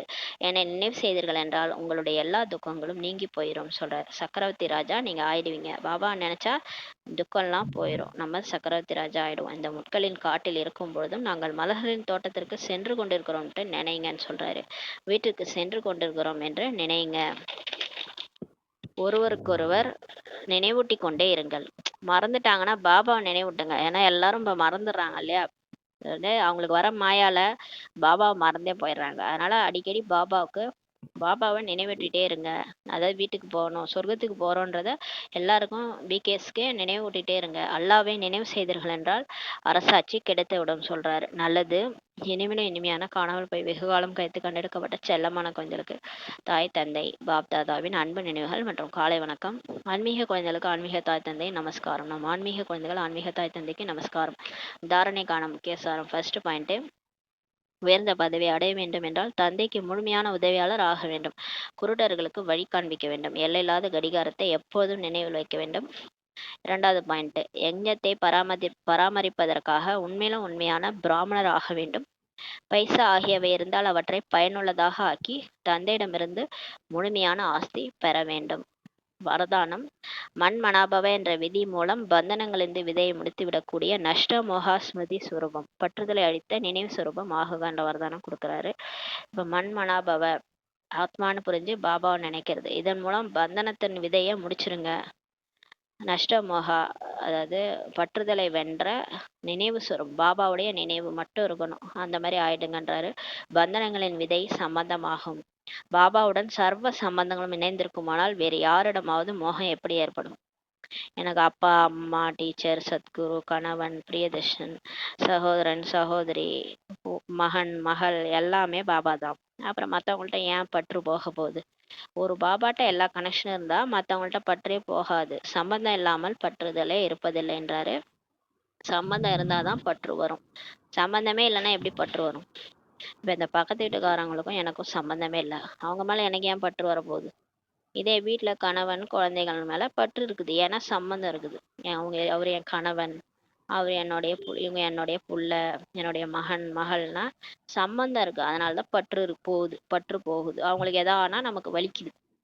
இதே பக்கத்து வீட்டுக்காரவங்களுக்கு எதானா வலிக்காது. ஏன்னா அவங்களுக்கு நமக்கும் சம்பந்தம் இல்லை. அதான் சொல்றாரு, சம்பந்தம் இல்லாமல் பற்றுதல் இருப்பதில்லை. பற்றுதல் இல்லை என்றால் பந்தனமே இல்லை இல்லையா? பற்றே இல்லைன்னா அப்புறம் பந்தனமே இல்லை. அந்த மாதிரி வாழுங்க. எனக்கும் இந்த உலகத்துக்கும் சம்மந்தம் இல்லை. எனக்கு ஒரு பாபா தான். நான் ஆத்மா புள்ளியா வந்தேன். நான் பாபா கூட போக போறேன், புள்ளியா போக போறேன். எனக்கும் இங்க இருக்கிறவங்க யாருக்கும் சம்மந்தம் இல்லை அப்படின்ட்டு நினைங்க. அப்ப பற்றுதல் இல்லை என்றால் பந்தனமே இல்லை என்றாரு. பந்தனமா இருக்கக்கூடாது, சம்பந்தம் இருக்கலாம். ஆனா வந்து பந்தனமா மாட்டிக்க கூடாது. அந்த மாதிரி இருக்கக்கூடாது. பந்தனத்துல மாட்டிக்கூடாது. சம்பந்தம் இருக்கலாம். இவங்க கூட எனக்கு சம்மந்தம், இவங்க தான் வந்து தேவதைகளா என் கூட வாழ்ந்தாங்க, அந்த மாதிரி சம்மந்தம் வச்சுக்கோங்க. விதையை முடித்து விட்டால் விதை இல்லாமல் விருட்சம் எப்படி முளைச்சு வரும்ன்றாரு. முளைச்சு வளரும். விதையே இல்லைன்னா எப்படி மரம் முளைக்கும்? அப்ப விதையை நீங்க வந்து முடிச்சிருங்கன்றாரு. இதுவரை கூட பந்தனம் இருக்குமானால் கொஞ்சம் துண்டித்திருக்கிறீர்கள், கொஞ்சம் இணைத்திருக்கிறீர்கள். இன்னும் கூட உங்களுக்கு பிகே ஆகி கூட பந்தனம் இருக்குன்னா கொஞ்சம் துண்டிச்சிருக்கீங்க, இன்னும் கொஞ்சம் இணைச்சி வச்சிருக்கிறீங்கன்றாரு. எனவே மண்மனாபவ என்ற விதி மூலம் மனதின் பந்தனங்கள் இருந்தும் கூட விடுபட்டு நஷ்டமோகா ஸ்ருதி சுரூபம் ஆகுங்க. இப்ப எப்படி பந்தனத்துல இருந்து நம்ம விடுபடணும்னா, ஆத்மான்னு புரிஞ்சு பாபாவை நினைக்கணும். மண்மனாபவ என்ற விதி மூலமா நஷ்டமோகா ஆயிடுங்க, நினைவு சுரூபமா ஆகுங்க. அதுதான் கடைசி டெஸ்ட் பேப்பர். ஏன்னா கடைசியா உடலை விட்டு போகும்போது நம்ம எல்லாம் பிடிச்சி இழுக்கும். ஆனா எனக்கு ஒரு பாபா போதும்ன்ட்டு நம்ம பறந்து போகணும் உடம்ப விட்டு.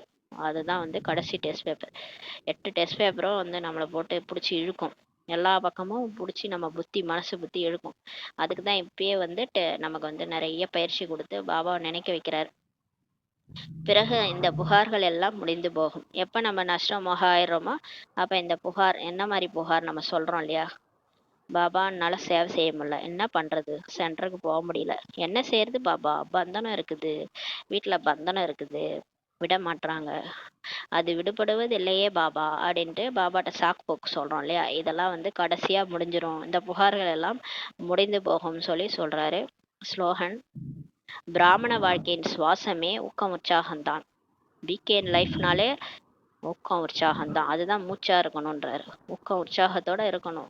எனவே எந்த ஒரு சூழ்நிலையிலும் ஊக்க உற்சாகத்தின் அழுத்தம், ப்ரெஷர் குறையவே கூடாது. என்ன மாதிரி ஒரு சூழ்நிலை வந்தாலும் வாழ்க்கையில ஊக்க உற்சாகம் போகவே கூடாதுன்னு சொல்லி பாபா சொல்றாங்க. ஏகாந்த பிரியராகுங்கள், ஒற்றுமை மற்றும் ஒருமுகத்தன்மையை தனதாக்குங்கள். அவ்யக்த இஷாரா: எந்த அளவு சேவையின் குழப்பத்தில் வருகிறீர்களோ அந்த அளவு முற்றிலும் அண்டர் கிரவுண்டில் சென்று விடுங்கள்.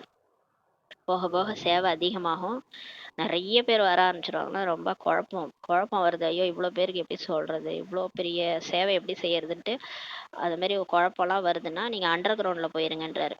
ஏகாந்த வசி ஆயிடுங்க. அதாவது ஆத்மா நான் நெற்றிபுரத்தில் அண்டர் கிரவுண்டில் இருக்கிறேன். ஆத்ம உணர்வில் போயிட்டு பாபா நினைவு. எந்த ஒரு புதிய கண்டுபிடிப்பு மற்றும் சக்திசாலி கண்டுபிடிப்பும் அண்டர் கிரவுண்டில் தான் செய்கிறாங்க. இப்போ ஏதாவது ஒரு சயின்டிஸ்ட் கண்டுபிடிக்கிறாங்கன்னா அவங்க வெளி உலகத்துல இருக்க மாட்டாங்க, அண்டர் கிரவுண்டில் ஒரு ரூம் வச்சு அங்கே போய் உட்காந்து கண்டுபிடிப்பாங்க, யாரோட டிஸ்டர்பன்ஸும் இல்லாமல். எனவே ஏகாந்தவாசி ஆகிறது தான் அண்டர் கிரவுண்டே செல்வதாகும். ஏகாந்தவாசினா ஒரு நினைவில் முழிகிறது, பாபா நினைவில். அப்படியே நெற்றிபுரத்தில் ஆத்மா குடிசையில் உட்காந்துருக்கிறேன், அங்கே பாபா எனக்கு என் கூட இருக்கிறாரு, அவ்வளோதான். நான் போய் அண்டர் கிரவுண்டில் போயிட்டேன்.